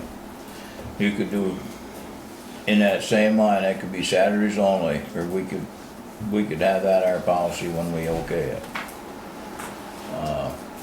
And like to Joe's point, before April 16th, they have to be in for the season. That would work as far as I'm concerned.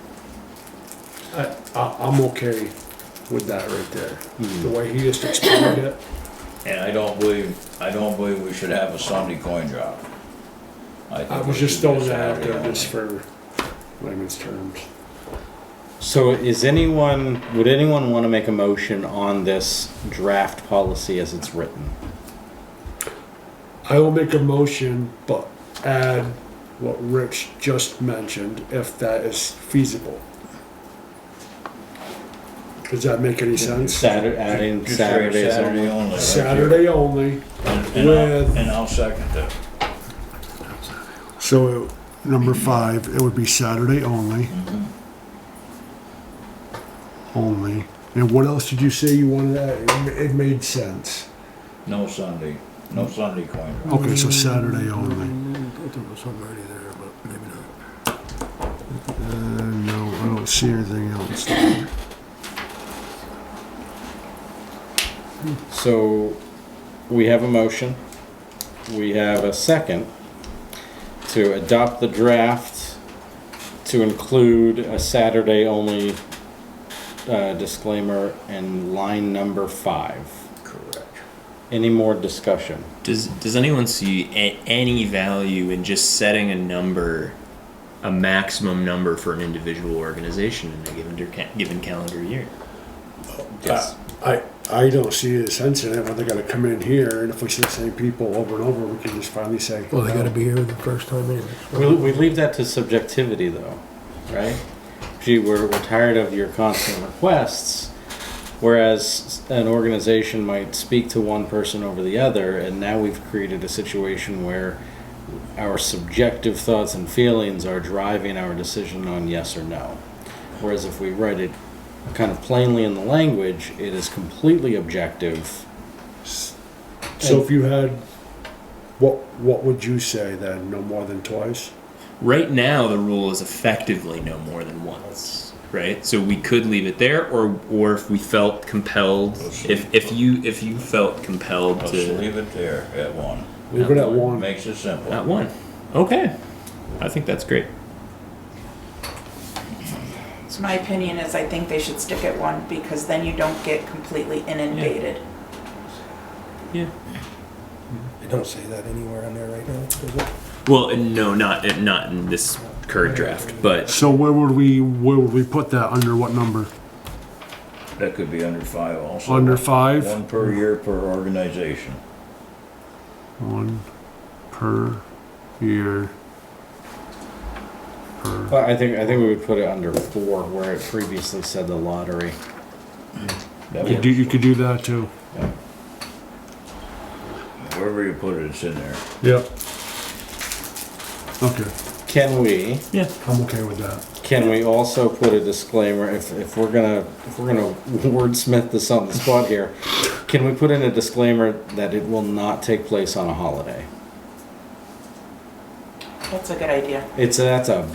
Holidays are busy for us, whether it's Labor Day or Memorial Day or 4th of July. I think if we're gonna do that, we might just say exactly what holidays we're referring to, because we're just talking about the summer season. It's like you just said, it's Memorial Day, it's the 4th of July. We just say Labor it's, Day. And Labor Day. if it's those 3 weekends, then we just say not on those 3 weekends. So we can include that in line number 3. The town will adopt coin drops to be held between May 1st and Labor Day, Excluding. of any 1-year period, excluding Memorial Day, 4th of July. It'll never be a Memorial Day because it's always on the last Monday, and we're only going to do Saturday, so that would never come into effect. Just FYI. But if Memorial Day weekend. Yeah, the That's- whole. You're correct. Yeah, the language should be reflective of the holiday weekend. Okay. Yeah. All right. No, I just want to touch base with it. That's all. Hey, is this an appropriate motion if we don't have this? So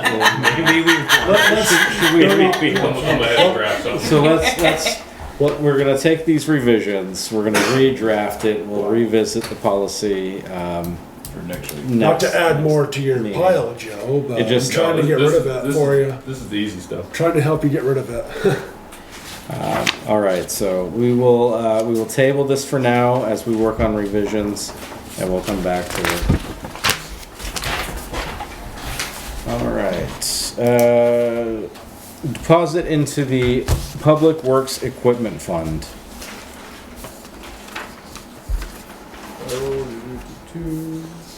Yes. So, earlier we talked about the truck that was just sold. The reserve funds are not something I'm allowed to touch right now, either take nor give. So I have to ask the board to deposit the $23,000 from the sale of the Dodge into that account. I have a caveat with that. For next meeting, I would like the board to consider using some of that money to buy like a 3/4 ton pickup truck. Right now we have staff using their own trucks, not complaining about it. But it would be nice if staff didn't have to use their own equipment to do their jobs in fairness. So I'd request at the next meeting we can discuss purchasing a pickup truck for not more than $20,000. Okay. We good with that line item for next meeting? Yep. Discussion? We'll be discussing. Hmm? We'll be discussing. Sounds good. Moving on, water and sewer budget review. We need to make a motion for you to put that money in the reserve fund. I need the reserve fund still put in, but I make a motion, we put that money in the reserve fund. I second that. Am I allowed to? Hold on. What did, I think I missed something. you need to make a motion to move $23,000 into the Highway Capital Reserve Fund, Highway Equipment Capital Reserve Fund. For the sale of the truck. Yeah. For the sale of the truck, and then we're going to discuss the purchase of the truck. With that money, right? So, okay, I was lumping it all together I should have for done that next meeting. separately. Yeah. Okay, so we have a motion to deposit that money into the equipment fund. Do I hear a second? I second that. Okay. All those in favor? Aye. Motion carries. Water sewer budget review. Okay, last meeting, the board talked to Kerry about the sewer budget. We're lucky enough to have Mike Leduc, the operator of our water plant, in to discuss the proposed water budget for 2027.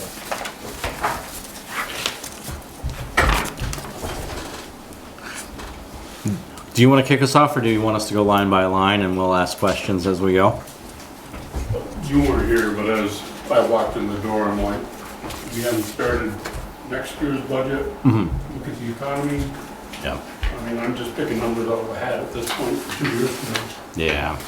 Okay. All right. We'll try our hand at it, line by line. So we're at 020, 6300 administration.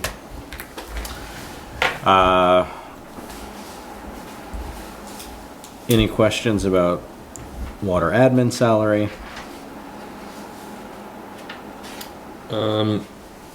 Refresh my memory. Is that attributable to a specific set of raises? Is that Entirely. yeah? And this is Terry, Eileen, and myself.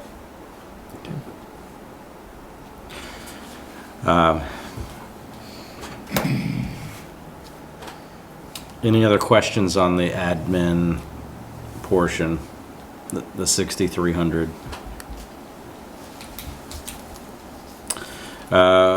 6310 watershed. Any questions?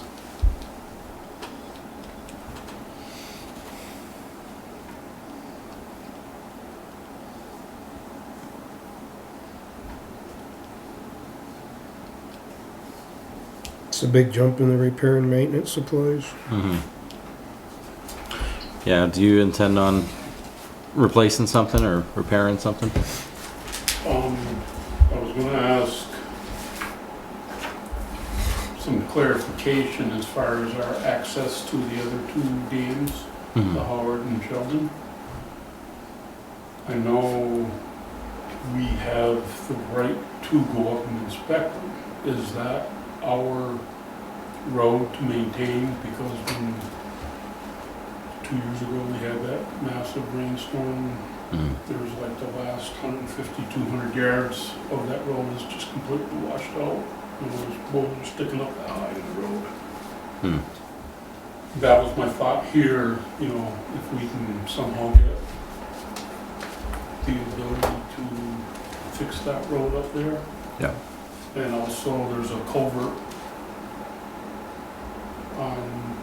as you drive in the gate, the access on the left. There's a culvert up there that just needs a little bit more repair. It's kind of narrow.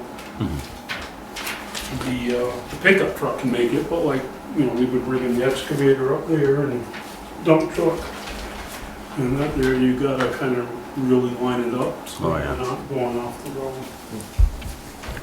Yeah, I assume that stretch of road is ours to maintain. If it's our right of way, then we have every right to maintain it passable, yes. Okay, and with that 25, I think it was 2,500, right? Yeah. Where was that? Repair, yeah, 2,500 would be enough to cover that, I think. To start, I mean, it would give us access at least to the point where we could see how much more we're gonna need. Are we still using the Howard and the Sheldon for? We're not using them as a water supply, but we are paying our fees for the dams for the reason that if we decided to dismantle them, all the area needs to get put back into the original state. So it's a lot more cost effective to pay the $200 a year than probably the 200 and some odd thousand to put it back to its original. To remove pipeline and dams. Because all that concrete, pipe, stone, fill, that's all gotta get pulled. So for $200 a year, we're just maintaining it. Plus the state does come and inspect it. So I see. I guess are we comfortable with making those repairs at that stretch of road? Oh, yeah, if they gotta Accessible. get up there, yeah. Yeah, I guess so. The operating supplies over the last 4 budget seasons, we've expended $213, and we have listed there $1,500. Are we anticipating more operating supplies? I guess it depends on which line, I guess I'm gonna take it out of, but like we maintain the complete road around it now, whereas we never used to. Mm-hmm. And, you know, we have pole saws and we just got a lawnmower tractor with a wagon, so we can start fixing some of the rougher spots that even the pickup truck has a rough time getting through. And we have those things. We do now at this time, so it's just gonna be more cost to maintain it than it is to. So these aren't a one-time purchase of, say, a crescent wrench or anything like that? Or does this include tools like that? Because it says operating supplies, I'm guessing. Well, yeah, Operating supply would be crescent wrench, could things be, like yeah. that. Could be Okay. a crescent wrench, could be a chainsaw file, could be a chainsaw, chain. Which line item were you taking out previous for those expenses? Well, my predecessor took everything out of operating supplies. So over the last 5 years, Joe and I have had quite a few discussions as far as where it should come out of. And I've continually tried to take it out so we know a more accurate breakdown as far as hours go, prices go, that type of thing. So it was typically taken out of operating supplies for the treatment facility. Yeah. So we've created a new line item with watershed. I don't know if it was created, but it's being Utilized now? Yeah, it's being used correctly. So would that explain why it was 000 and then $200? Okay. I mean, some years are more than less, as you know, but yeah.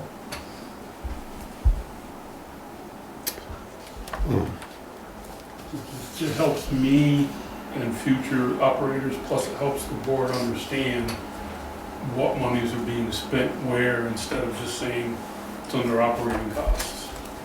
Yeah. Would it be feasible to, that operating supplies, cut that down?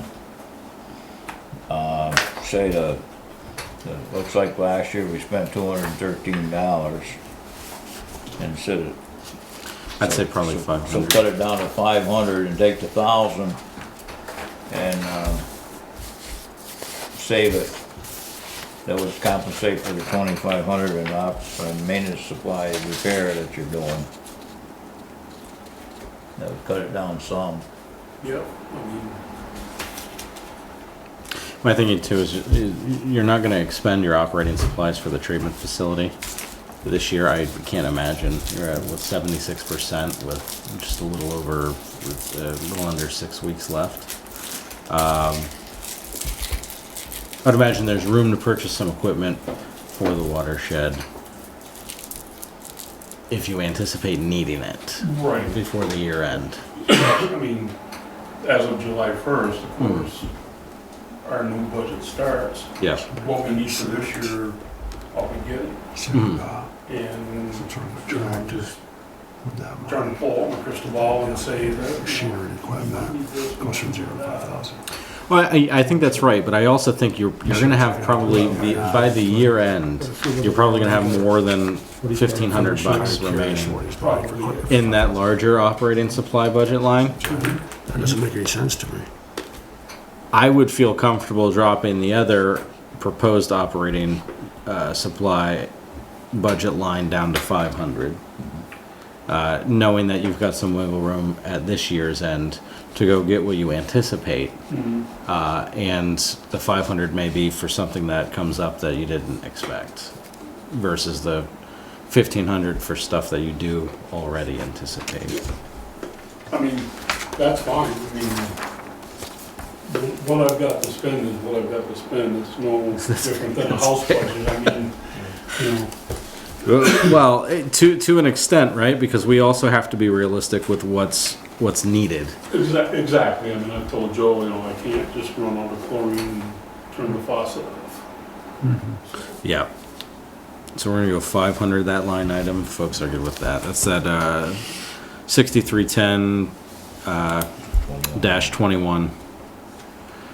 And then the other line item was watershed salary. Are we dividing a little more clearly with our accounting on that, or is that reflective of those salary increases that we're seeing this $1,000 line item versus historic of 250 there. less than 1,000? That one can be hit and miss. Okay. So, right, it looks like in 23 we had 703. This year we're only at 250, maybe 300 at this point. It has historically been sitting at about 1,000. We just work the budget kind of around that. So if we have to pay $10,000 in salaries, we leave that as 9 dispersed, or leave that as 1 and disperse 9 across others. That's not the 1,000 is not a magic number, but we have to account for salaries. If you cut that, Yeah. yeah. Fair to assume too that if we're going to repair the access road, we probably spend a little more time up there. Yeah. So we recommend leaving that at $1,000 then. Yeah. I think we leave that. Yeah, it's hit and miss. 0206320 water lines. Anything strike you? It does me. You said up on line above you bought some sort of machinery to clean up, but down here in your machinery and equipment you have $0. Now you need 5,000. Am I reading that right? Yep. Yeah. So what do you anticipate for water line equipment, Mike? Not to put you on the spot, but that seems like an awful big jump to me from 0 to 5,000. Well, we're doing more and more line repairs that DPW historically has done. Okay. So I guess just kind of picking a number, because I don't know yet. So you might not Might use not the, be that, okay, or I might be just, twice as much. That I just cannot tell you until we get a couple of years into knowing, or at least to get an average of, it might be 2,000 or it might be 7,000 Yeah. a year. I at this point, I do not know. So, I guess that's a number that you guys feel free to adjust.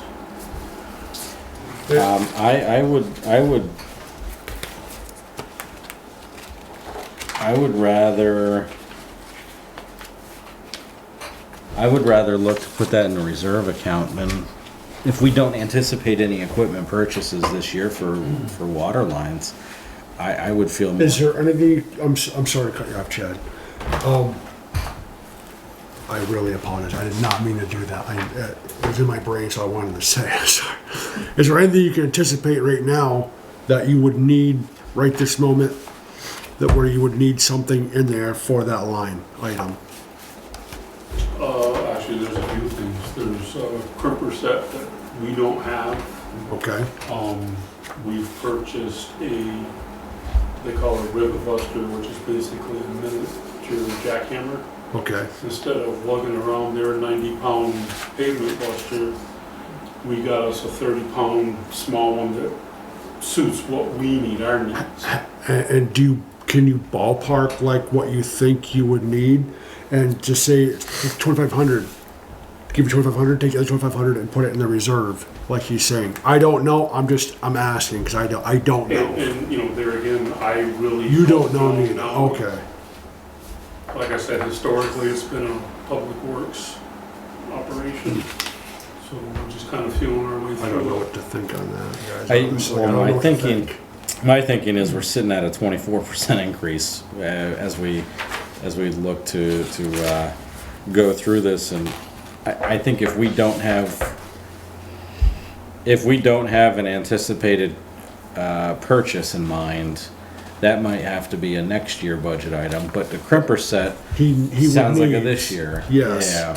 And I'm not opposed to you not getting what you need. You know what I mean? Your needs outweigh I want. It's And we're not there yet, but like at the water meter lines, we had 8 frozen meters this past winter.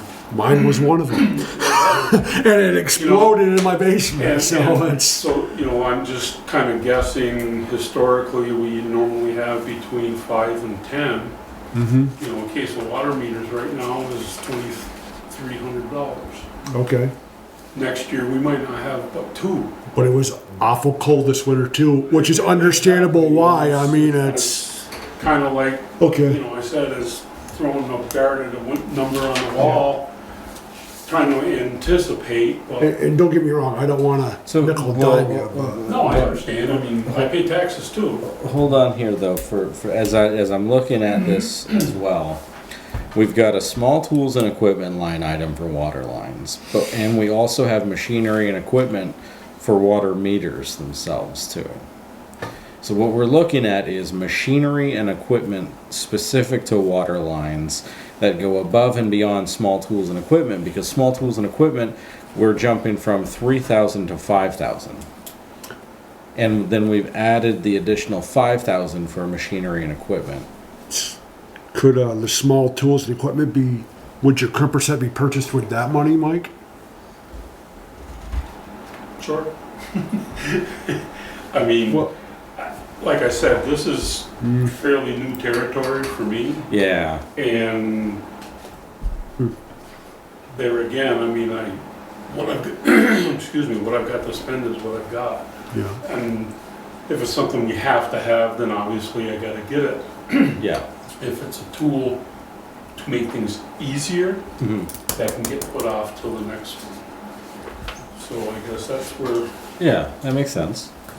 Joe. So if to Mike's point that Public Works was doing much of this work in the past, if the board felt comfortable reducing that machinery and equipment line to like 2,000, If there was a tool Mike needed, he could just go borrow it and then realize, hey, I may need that in the future. So it's not like we go without. We can borrow the tools and then budget for next time as we see. So in water lines total, there's a $6,000 increase. Nope, I'm sorry. There's a $9,000 increase between repair and maintenance supplies, small tools and equipment, and machinery and equipment. Do we anticipate needing $9,000 more than what we had this year?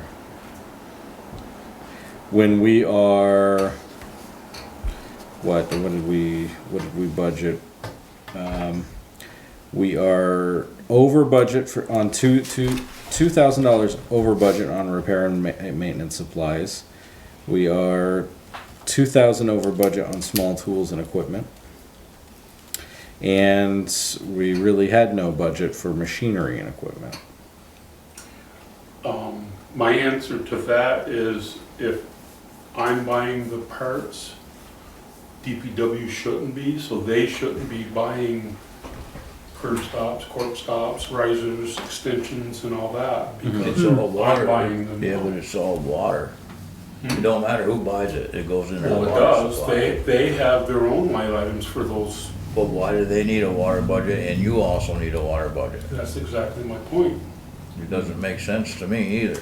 So do we get rid of the DPW's water budget because Mike's the water guy? There is no DPW water budget. Oh, Any okay. water, any of those risers come out of this budget, including the labor. Labor So if comes out of- DPW goes and buys a water part, it it comes out of this water. budget, So why would the DPW be using his funds? because it's a 'Cause they water don't line. have- Because you're working on a water. Comes line. out of this budget. They're essentially There's a lot working of for things water. that when I they're don't sewer. see. And I just showed Joe a bill that Webb's had for $400 and some odd dollars for connections and stuff like that. I didn't get them. Nate went and got, or DPW went and got them, but yet I get the bill for them. I guess at the very beginning, I wasn't aware of that. DPW did it, I thought it came out of DPW's budget. So I guess I'm just trying to make sure that I have the funds available to maintain and repair those lines. Because I never knew the full extent of the expenditures in those line items.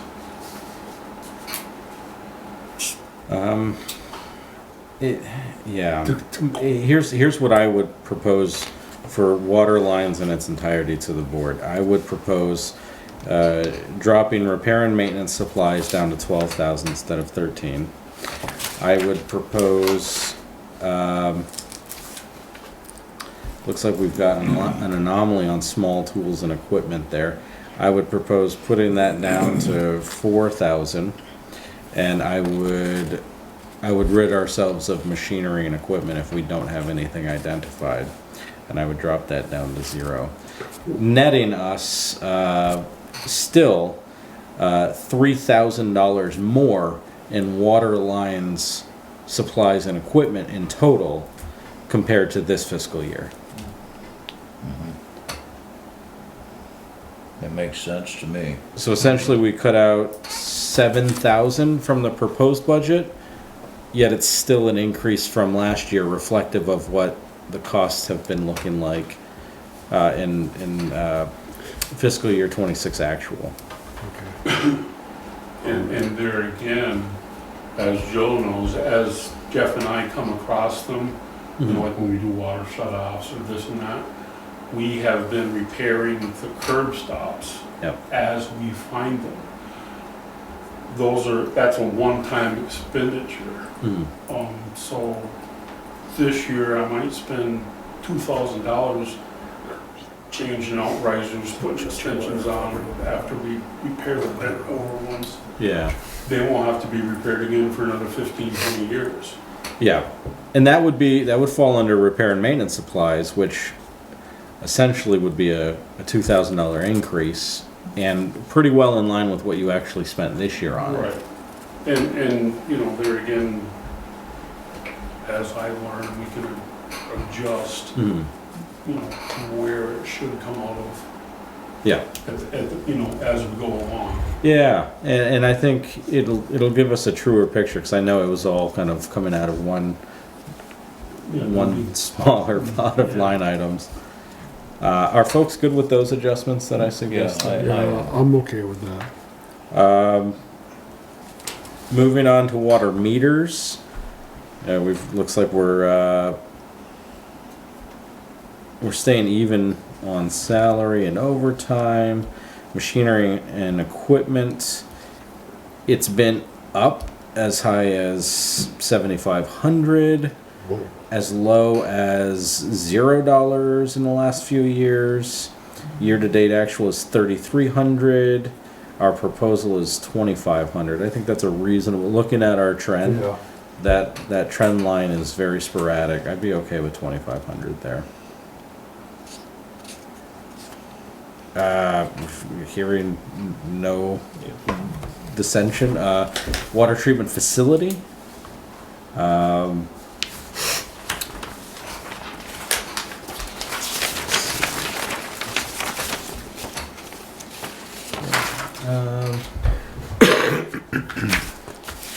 The operating supplies. Let's see. We've got a $32,000 request.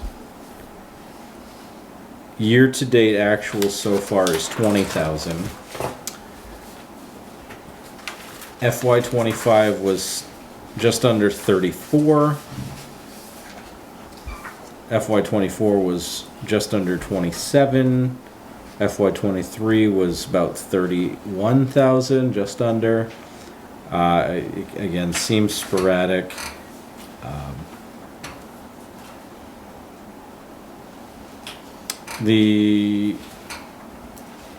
I think if you go out and get those things you anticipate needing, you'll probably be at 100% of the budget there. Are folks good with 32,000 in that line item?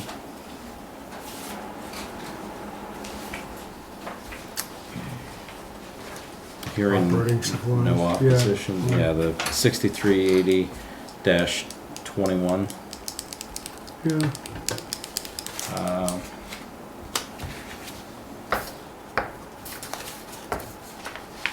And things that I do need, I do shop around to try to get the best prices. Yeah. It's not one of these where just because we have an account with, company XYZ, they charge, 10 times more for shipping than say Amazon. You go that route. So it's Makes sense. Dare I say, I think the average in the last several years has probably been closer to 30,000 in that line item. I don't know what folks, if there'd be any opposition to putting that at 30,000 instead of 32. Is the $2 gonna make a difference, honestly? Every penny helps. Yeah, understandable. I mean, that's. Yeah, we could do 30. I mean, it seems like the average. 30, 26, 35, 33, 20, 32. It's only at 76%, so 20. and consistently, a third of the operating budget, if not more than a third, has been for chemicals. And, those we have to have, there's no ifs, ands, or buts. Some of those operating supplies. So to that point, Mike, sorry to cut you off, but you're sitting at 20,000 expended for that line item. If that does include chemicals, do you see a increase in chemicals like we did a few years back to have us jump from 20,000 to 32,000, or is And I mean, what we've got year to date, I just got 2 chemical deliveries for another $4,000. So these figures, as of right now, a don't. little low? Yeah. And then hopefully I can make it till July 1st with no other. Well, I'm gonna need chlorine, but The big ones, caustic and alum. I'm pretty sure I can get through to the next budget before I have to order those again. That makes sense. You know, I mean, well, like you said, Yeah. $2,000, we can shoot for that. Mm-hmm. I mean, either way, we're not gonna not purchase chemicals if it really came You down. need it, you need it. We That's would all there is figure to it it. out. State's changing a lot of the, like, the PFAS. Mhm. That's a really big one Yeah. coming down the line. Right now, we're testing once a year. Mhm. They've changed all their figures for the high levels and stuff. Those are $800 tests. If you get positive hits, you've got to sample quarterly all of a sudden. You know, there's $2,400 that wasn't budgeted for, but now the state's telling you you'd have to. Yeah. So that's something, right now is a crapshoot. It depends on what they find with all these new numbers when they come out. Yeah. You know, I mean, we do tests now to the state schedule, Mm-hmm. but federal regulations are coming down a lot more stringent. Yeah. Hmm.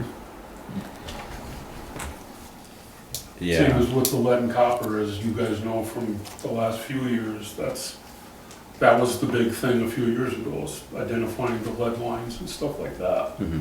Now it's PFAS and that type of stuff.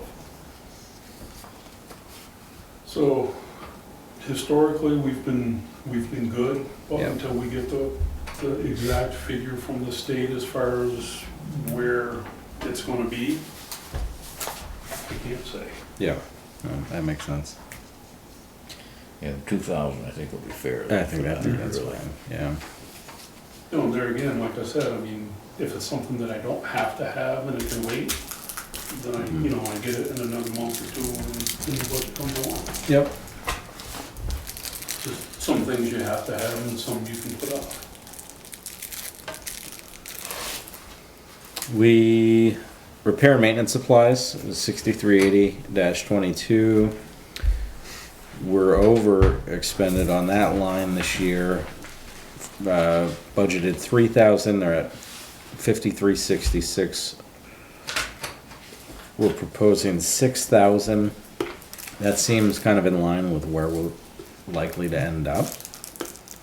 It is above the trend line, but looking at like FY23 compared to this year, I'm wondering if different things were purchased out of different line items in the past that has caused that increase over the last few years.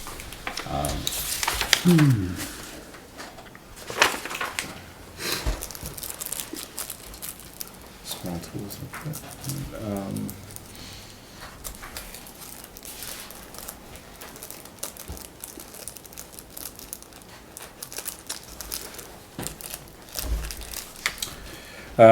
Repairs and maintenance. This is an interesting one. We're proposing 10,000 out of that. We budgeted 8,000. We've expended 1,000. And the year before we spent less than 8,000. But then FY24 and FY23 it was almost 37,000 and then 1,700. Was there some big What? repairs during that year of 24? Yeah, what happened there? Was that the roof? Oh, that might have been the roof. Yeah. Did we take some of that? That's the think so. only thing I can imagine Yeah. in here. Yep. Yeah.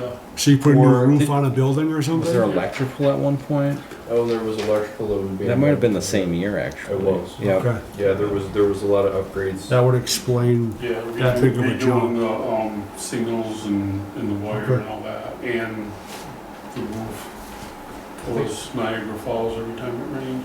Yeah, the roof, I think, came out of the reserve fund. I think your electrical came out of this. Yeah. Do you have any repair and maintenance projects you're anticipating this year for the facility? Not this year, but like the next For fiscal the year? next- Yeah, At this time, no. okay.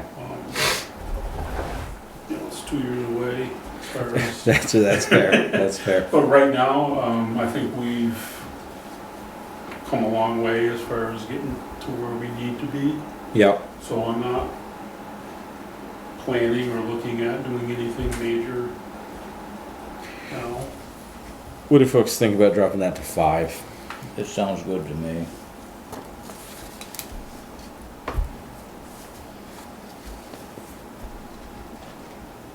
You know, I say that and it'll jinx us, you know. Yeah, I know, but I know. But, okay, all right, there's that.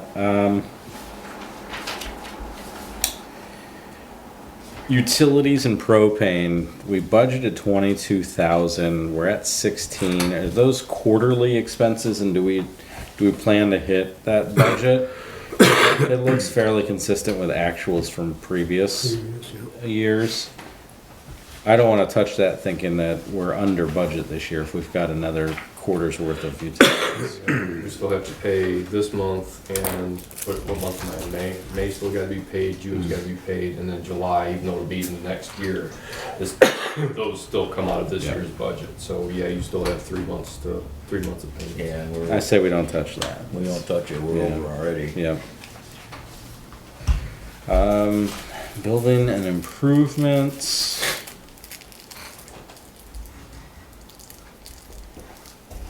That's interesting. Well, yeah, building improvements, you said you put a roof on for 36,000. Reserve. Oh, okay, yeah.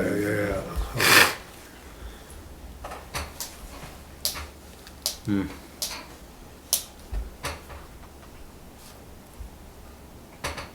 I would feel more comfortable putting 6380-81 down to 10,000.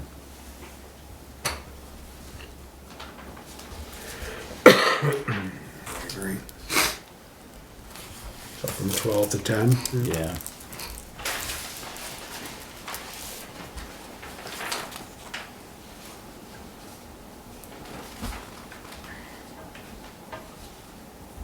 Here's another one, machinery and equipment, 10.5. We've spent just over 6,000. The year before it was less than 500.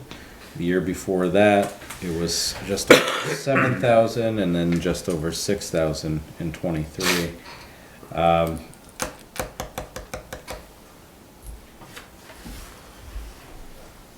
7,500.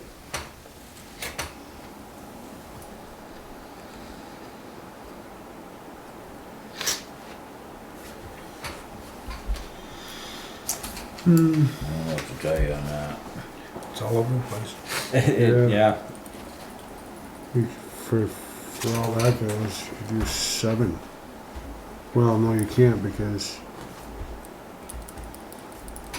7, 16, 7, 10, 500, 6. Do you anticipate needing to purchase any machinery or equipment for the facility? At this time, no. A lot of that 10.5, and actually we gotta pick up a motor tomorrow.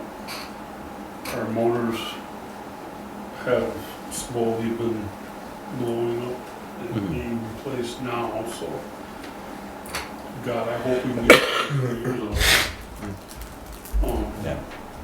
You know, and not a lot, but some of this is the filters, the electric cabinet, you know, capacitors blowing up on me and circuits failing, breakers blowing. You know, every time you call out somebody, it's expensive. I'm not an electrician, and with that kind of voltage, I'm not even gonna try to mess with it. I mean, that would probably fall under other purchase services, though.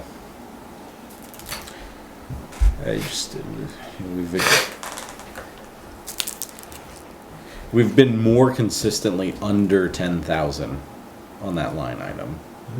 I guess that's my only piece there, and I think even more consistently under 7,500.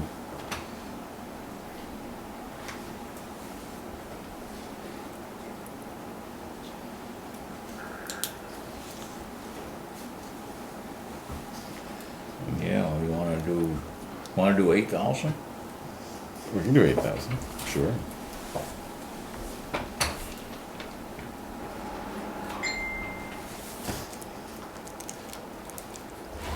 Debt service. Nothing we can touch on that. It is what it is. Yeah, that's, we've got to pay the bills. And there's nothing we can touch on benefits or any of those 9,700 line items. Yeah, most of that's driven by salaries and. Yeah. And then reserves. So we are proposing 40,000 in reserves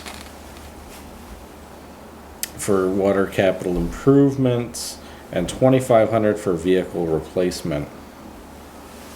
Are you buying another vehicle, Mike? Not planning on it at this time, but just, there again, if you put a little bit away now, you're not trying to come up with 30,000 3 years from now.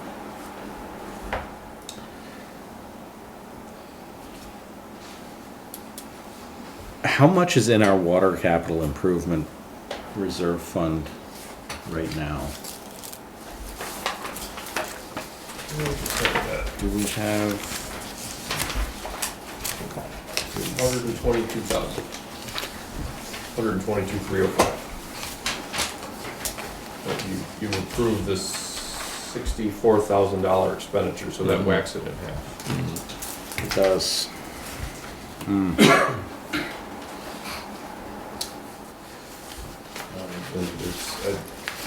think it's important to remember that the study that's being proposed is to replace the filters, which those themselves are $500,000 in replacement, and that was last year's number. Is that something we can bond out? It was 500,000. That's a big. It's loans or bonds, yeah, it's gonna have to, say. Yeah. And another thing, and I brought it up with previous boards, our water meters have a 20-year guaranteed life expectancy. That doesn't mean 20 years in one day they're all gonna die. But you're also gonna have to start looking at, Yep. replacing them, and they've already been in, going on 7 years now. Mine's brand new this year. 20 years ago. I get 20 more years out of that. Good to go. And with technology changing, I just came back from a trade show, Camstrup, and you replace it in kind. They don't even make the kind of meters that we're using right now. They can improve that much. Wow. Holy cow. Bought the system. Was it 5? We just bought the system. Was it 5? Just went down one. 5, 6 years ago? 7, it was before COVID. Oh, Jesus. I had to stop putting them in during COVID. That's right. They've got meters now that can detect leaks on the street. So if I put a meter in, say at my house on Montgibbon Avenue, and there's a leak somewhere between me and the sewer plant, they're gonna let me know that there's a leak on that street. Wow. Is that your ultimate goal at some point, possibly? Which it would help you tremendously, obviously. Well, yeah, I mean, I won't be here then, God Yeah. willing, but, down the road, that's the technology that's out there now. What we've got was the latest and greatest, and that was 7 years ago. Yeah. And they don't even make that anymore, because it's so obsolete. Wow. Times they are changing. What? They probably haven't got any cheaper either, huh? We wish. What we've been putting in is $180. This case that I just bought, we had finally used up everything that we had previously, and they increased $45 A piece. a piece. So, that can just tell you how much the new ones would be down the road. I would suggest we put $20,000 into that reserve account this year. Subtracting 20 or adding 20 additional? No, 20 total. subtracting 20 from what we are looking at right now. Because before we started this discussion tonight, we were sitting at 24% increase. Yeah, that's a little bit much. I am a firm believer we cannot zero out our reserves. We've got to put something substantial in there. So if we do that, how much would it drop the percentage? Somebody that's better at math than me. No, you gotta jump all them. Has anybody been keeping track of this? I have not. Yeah, probably about 10. It'd probably drop it 10%. I You've guess. dropped to 10? Is it dropped 10? I think we'd be I at didn't like calculate it, but I've been keeping track of this. we'd probably be Okay. at like 14-15%. I Is said, that pretty fair? I'm sorry, Sam. I was gonna say, I suppose I would rather we keep it at 30, which is what we budgeted for fiscal year 26. If we were gonna decrease it, We're gonna have to work Split the on difference more to on 25? Split the difference? If he's gonna keep 10 more in there, we still gotta keep chopping up here something. We can't stay up that high. Ain't no way. Yeah, 30 is a lot. That's a lot. That's a big number. 24% increase. That is a lot. And I'd love to see it at 40 because that would put back 2/3 of what we just spent on that study. However,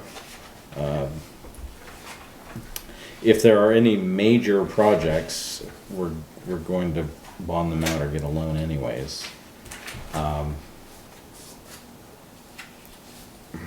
And I would imagine that line item over 30 years will be a lot less of an increase. I'm really thinking 20. We can see what 25 looks like, but I'm really thinking 20.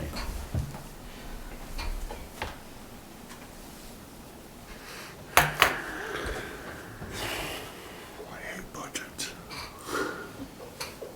Joe. So, There really isn't any place else. so to go. I will advocate for 40,000.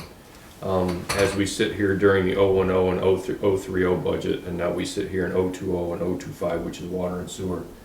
We'll go through this and cut, and then I anticipate after the budget's complete, we'll sit around together and something will come up, right? And it'll be like, we gotta put more money in our reserves. Every year. And I mean, Yeah. it's so, Every year we say that. and honestly, it's a lot of money, but this is for future boards and future mics to better solidify your financial well-being. It's hard. I think people understand that though. We don't want to leave future us in such a lurch to where they're like, how am I going to fix my whatever it might be? So I think it's money well spent. I really do, and I advocate for the 40.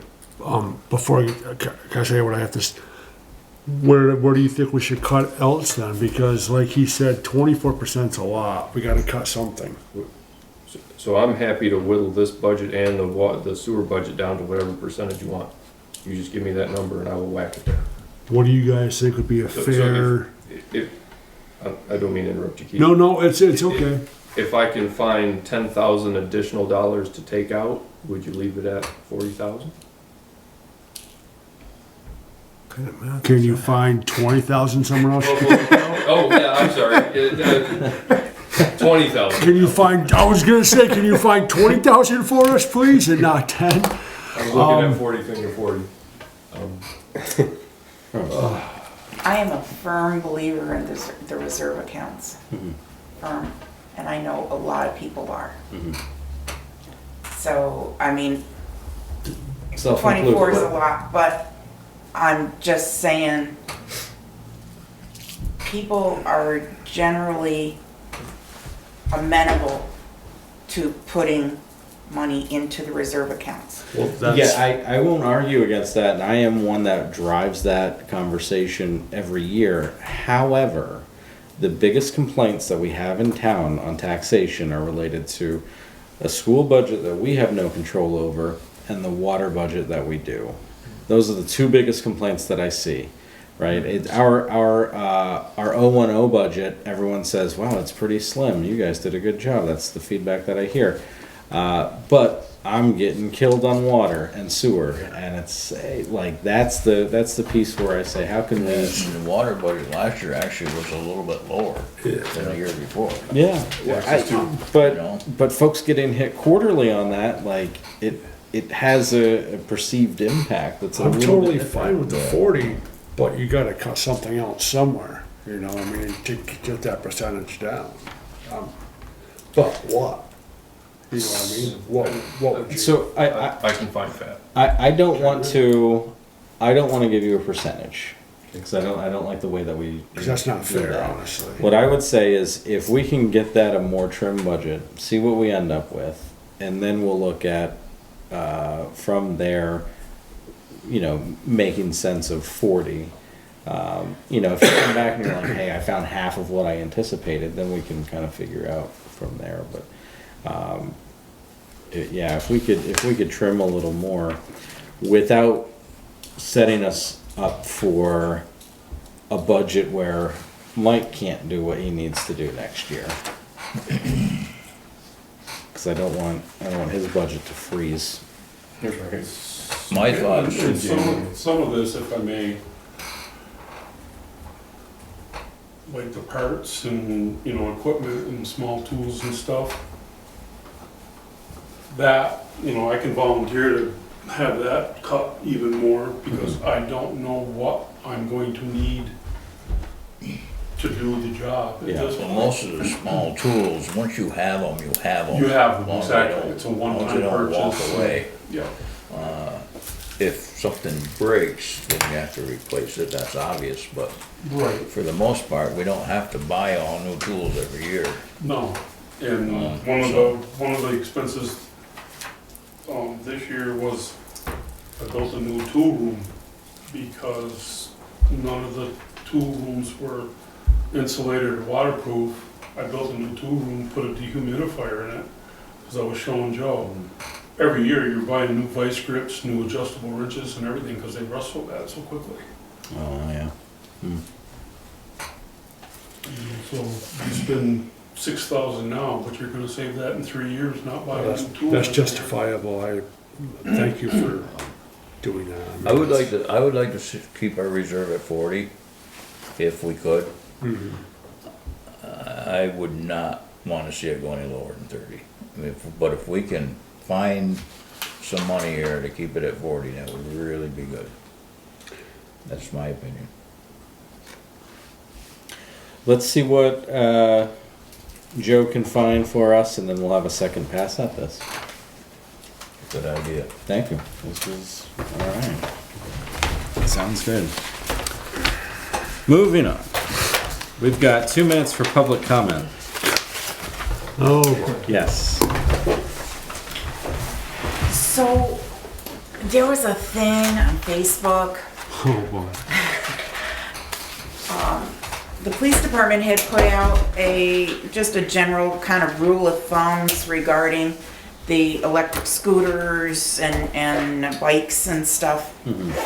And I know that last year when I fell and broke my arm and then almost got run over by one of these sweet darlings, I had asked if we could please revamp the, what was it, the skateboard ordinance. The skateboard ordinance. And I know we've had so many other things going on, but I would like to put out there that some of these ordinances that are on the parking lot really need to be put out there because these kids are getting out there a lot now. And I would also like to add that perhaps we could put in the skateboard budget or skateboard ordinance that along with the electrical vehicles, perhaps motorized vehicles like mini bikes should not be driven on the sidewalk. Well, to piggyback on that, I looked this up because driving my school bus, I followed a student where I teach, never once followed the laws of signals, hand signals, anything. I looked it up. And the parents can be charged and fined if the police catch the kids on these motorized vehicles in the road not using the proper hand signals, turning, braking, anything. Because they don't Following have, a the lot of laws. them don't have If the lights and stuff, the safety features. it, And, you know, one of those kids comes, because I've seen it happen, you're coming around the curve there on Main Street over here in downtown, and they just shoot right out from Maple Street. Yeah. And you're coming around, you can't see them, but then somehow it's always the driver's fault. That's wrong. We need to start holding the kids and the parents accountable, but the first thing we have to do is work on the ordinance.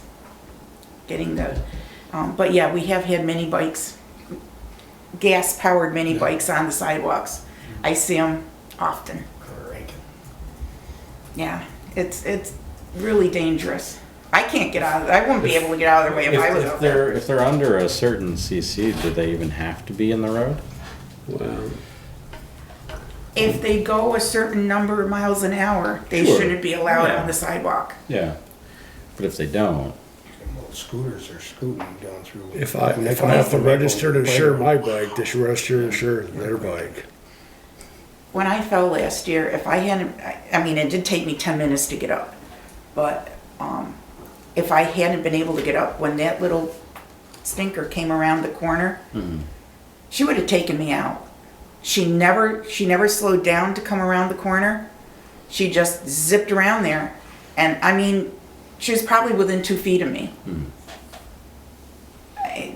You know, a lot of the people that use the sidewalks, a lot of us are old. We can't get out of the way like we used to. Well, I use a sidewalk, I'm not that old. Thanks, Joe. we can always take a look at the ordinance. I'm sorry if I went over. No. I just we just won't get into the ordinance tonight, but we can certainly take a look at it. Thank you. Any other public comment? All right. Parking lot. Does anyone have anything in the parking lot that is speaking to them to speak on tonight? Hearing nothing. Moving on. Board roundtable. Why don't we start with Sam? Anything I want to bring to the roundtable? I'm sorry I missed Spring Fling this weekend. I hope it went well, as do I hope the parade went well. Trust that it did. I don't think I have much for roundtable this evening.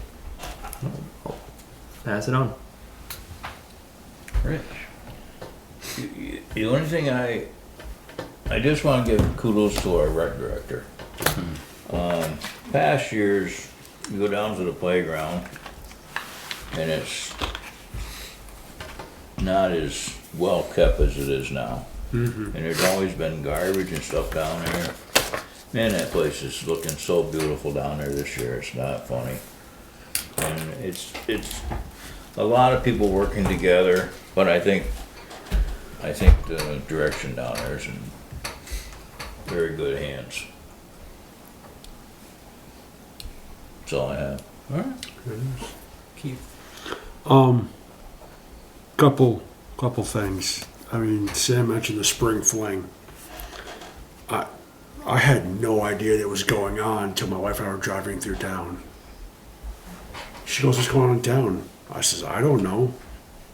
She goes, "Aren't you a selectman?" I said, "Doesn't mean I know what's going on." So I had no idea there was a spring fling. There was no sign up. I mean, where normally for the Apple Fest there's a sign their or banner. something.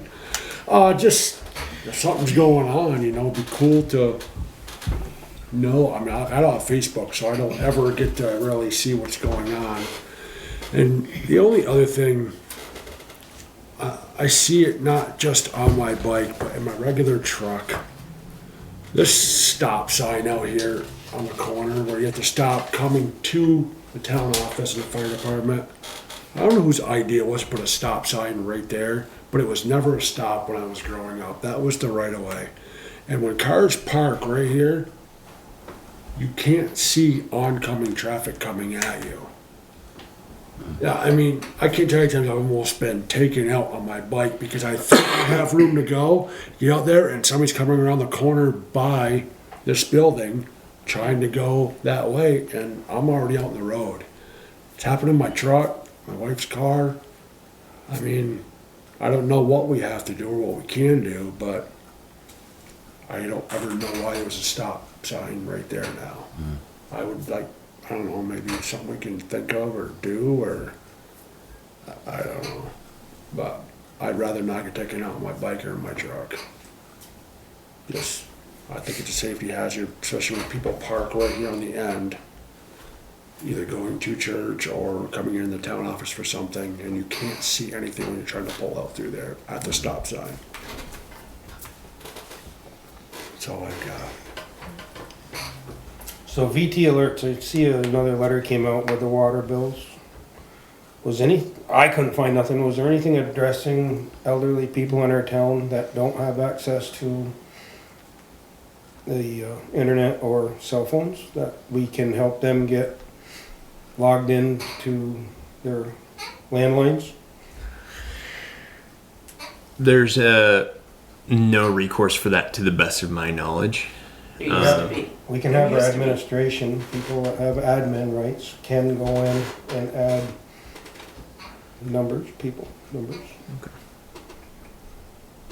Yeah, if somebody is interested in signing up for a VT alert, we can always help them do that. That's not a problem. Yeah, there's nothing in that Yeah, letter that was sent out. I don't Claire's know looking at me about calling. confused. I don't know about calling landlines, but it's something we can. It calls landlines. Oh, does it? Yeah. Yes. So Claire, somebody with a phone, or old phone, somebody that don't have internet or don't have iPhones, we can sign them up for that VT alert. So it's like the old call system when they used to do it with the town. I tried to get on it and I couldn't get on. It can be a And they pain. accept me. Yeah, well, if you go back in again, it might have already accepted you and you're already in there. It struggles a little bit, but it is a good system when it's working. They're working on it still. But we should try to get that, because I'm getting a lot of people saying they had no clue. Them other ones went out, even the orders for the boil water orders and stuff. Yeah, so if you know anybody that's, and then I know a lot of people watch this, watch our meetings. If you're interested and want to sign up for VT Alert, yeah, just, give me a call here in the office or just stop in. My office is the first door on the left. Yeah, we can help anybody sign up. Like, that's what we're here for. We're here to help. Thank you. Sure.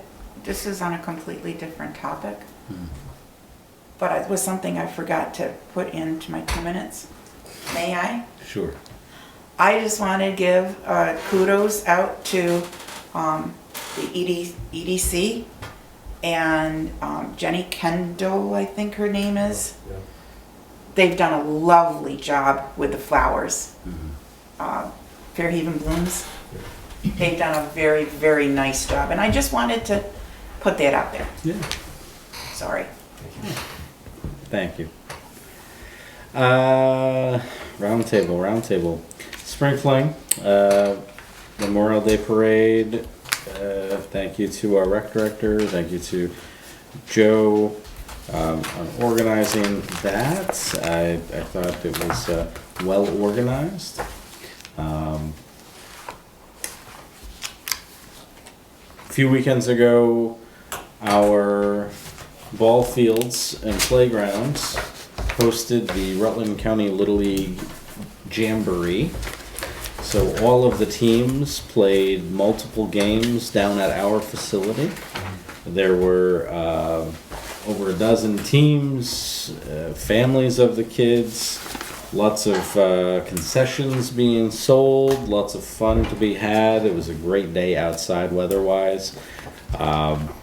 It was such a good experience, and our ball fields and rec areas down there are laid out so well.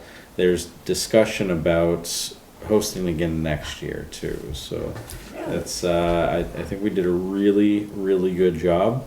I think our rec director worked very well with the Rutland County Little League team to to bring that in and organize that. I thought it was a good experience, and the revenue and foot traffic that it generated for the town too was great. Think of how good that could be with lights down there. Lights would be great. Yes, it would be. Something to follow up with that, particularly, that exact one, the traffic was parked well past my house.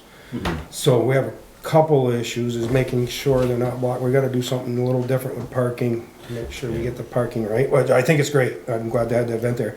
Real big issue is Maple Street, we somehow gotta get that signed so they know there's no exits. We're getting a lot of out-of-towners just taking the first right, getting blocked up into the alley. Yeah. And then it really makes a mess. Yeah. So we really should have a sign or two at the corner of Maple. Could you put no outlet or something like that, or no exit? I think for an event like that, we put a barricade Up. Yeah, for that events. works. I mean, even if we have it close, I can Yeah. put. Make them go up Liberty Street, help out that. Yeah, oh yeah, well, that's, maybe direct them down to River. Yes. And then they could. We could still have a sign, wouldn't hurt if we have a sign Well, around make to River throw Street it up one on. way. It could be even on the other side, on the left, on the stop sign on the back side of it, that it's not an exit. But for Yeah, events like that, in that situation, we should have barricaded that road off. And yeah. my neighbors had to actually cone their driveway. People were parking in their driveways and stuff, so. Oh, yeah, yeah. It was bad. It was good. It was cool. It was nice to see that many people, but people were just trying to find anywhere to park. So other people's driveways is a spot. Oh, anywhere they could. The neighbors' lawn across the road was full. That's bold. Well, what better way to pay your taxes? Hey, $5 parking. I said that. Look like the fairgrounds, Look like the fair. Hey, park here, $5. Yeah. Actually, now that I said that out loud, we wouldn't want to direct them to River Street, because we've got businesses on Liberty. They can drive by the businesses and pay patrons there. So at that time, make Liberty Street a one-way. That's a discussion that I don't know if I want to have that. I need to, since that came up, I need to tell you, so I've been going back through the town reports, I don't know, I might be back to the early 80s at this point. And bringing up Liberty Street as a one-way discussion has come up so many times over the last like 40 years, it's ridiculous. Oh, yeah. Nothing has been changed. I remember when Talking that about was it. Tommy St. John's Sporting Goods Store when I was a kid. All right. Review of financial reports. All right. I'd like to make a motion to approve the check warrant for $62,085.53.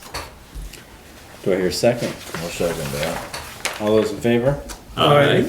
The ayes have it. I'd like to make a motion to approve the payroll warrant for $42,358.56. Do I have a second? I'll second that. All those in favor? Aye. And The ayes have it. would you kindly point me in the direction of the checkbook balance, because I got that right here. Okay, thank you. Checkbook balance is $389,280.34. I'll second that. And can I get a motion to go into executive session? I'll make a motion to go into executive session under contract 1 VSA 313A1, including town manager Joe Gunter. Do I have a second? I'll second. All those in favor? Aye.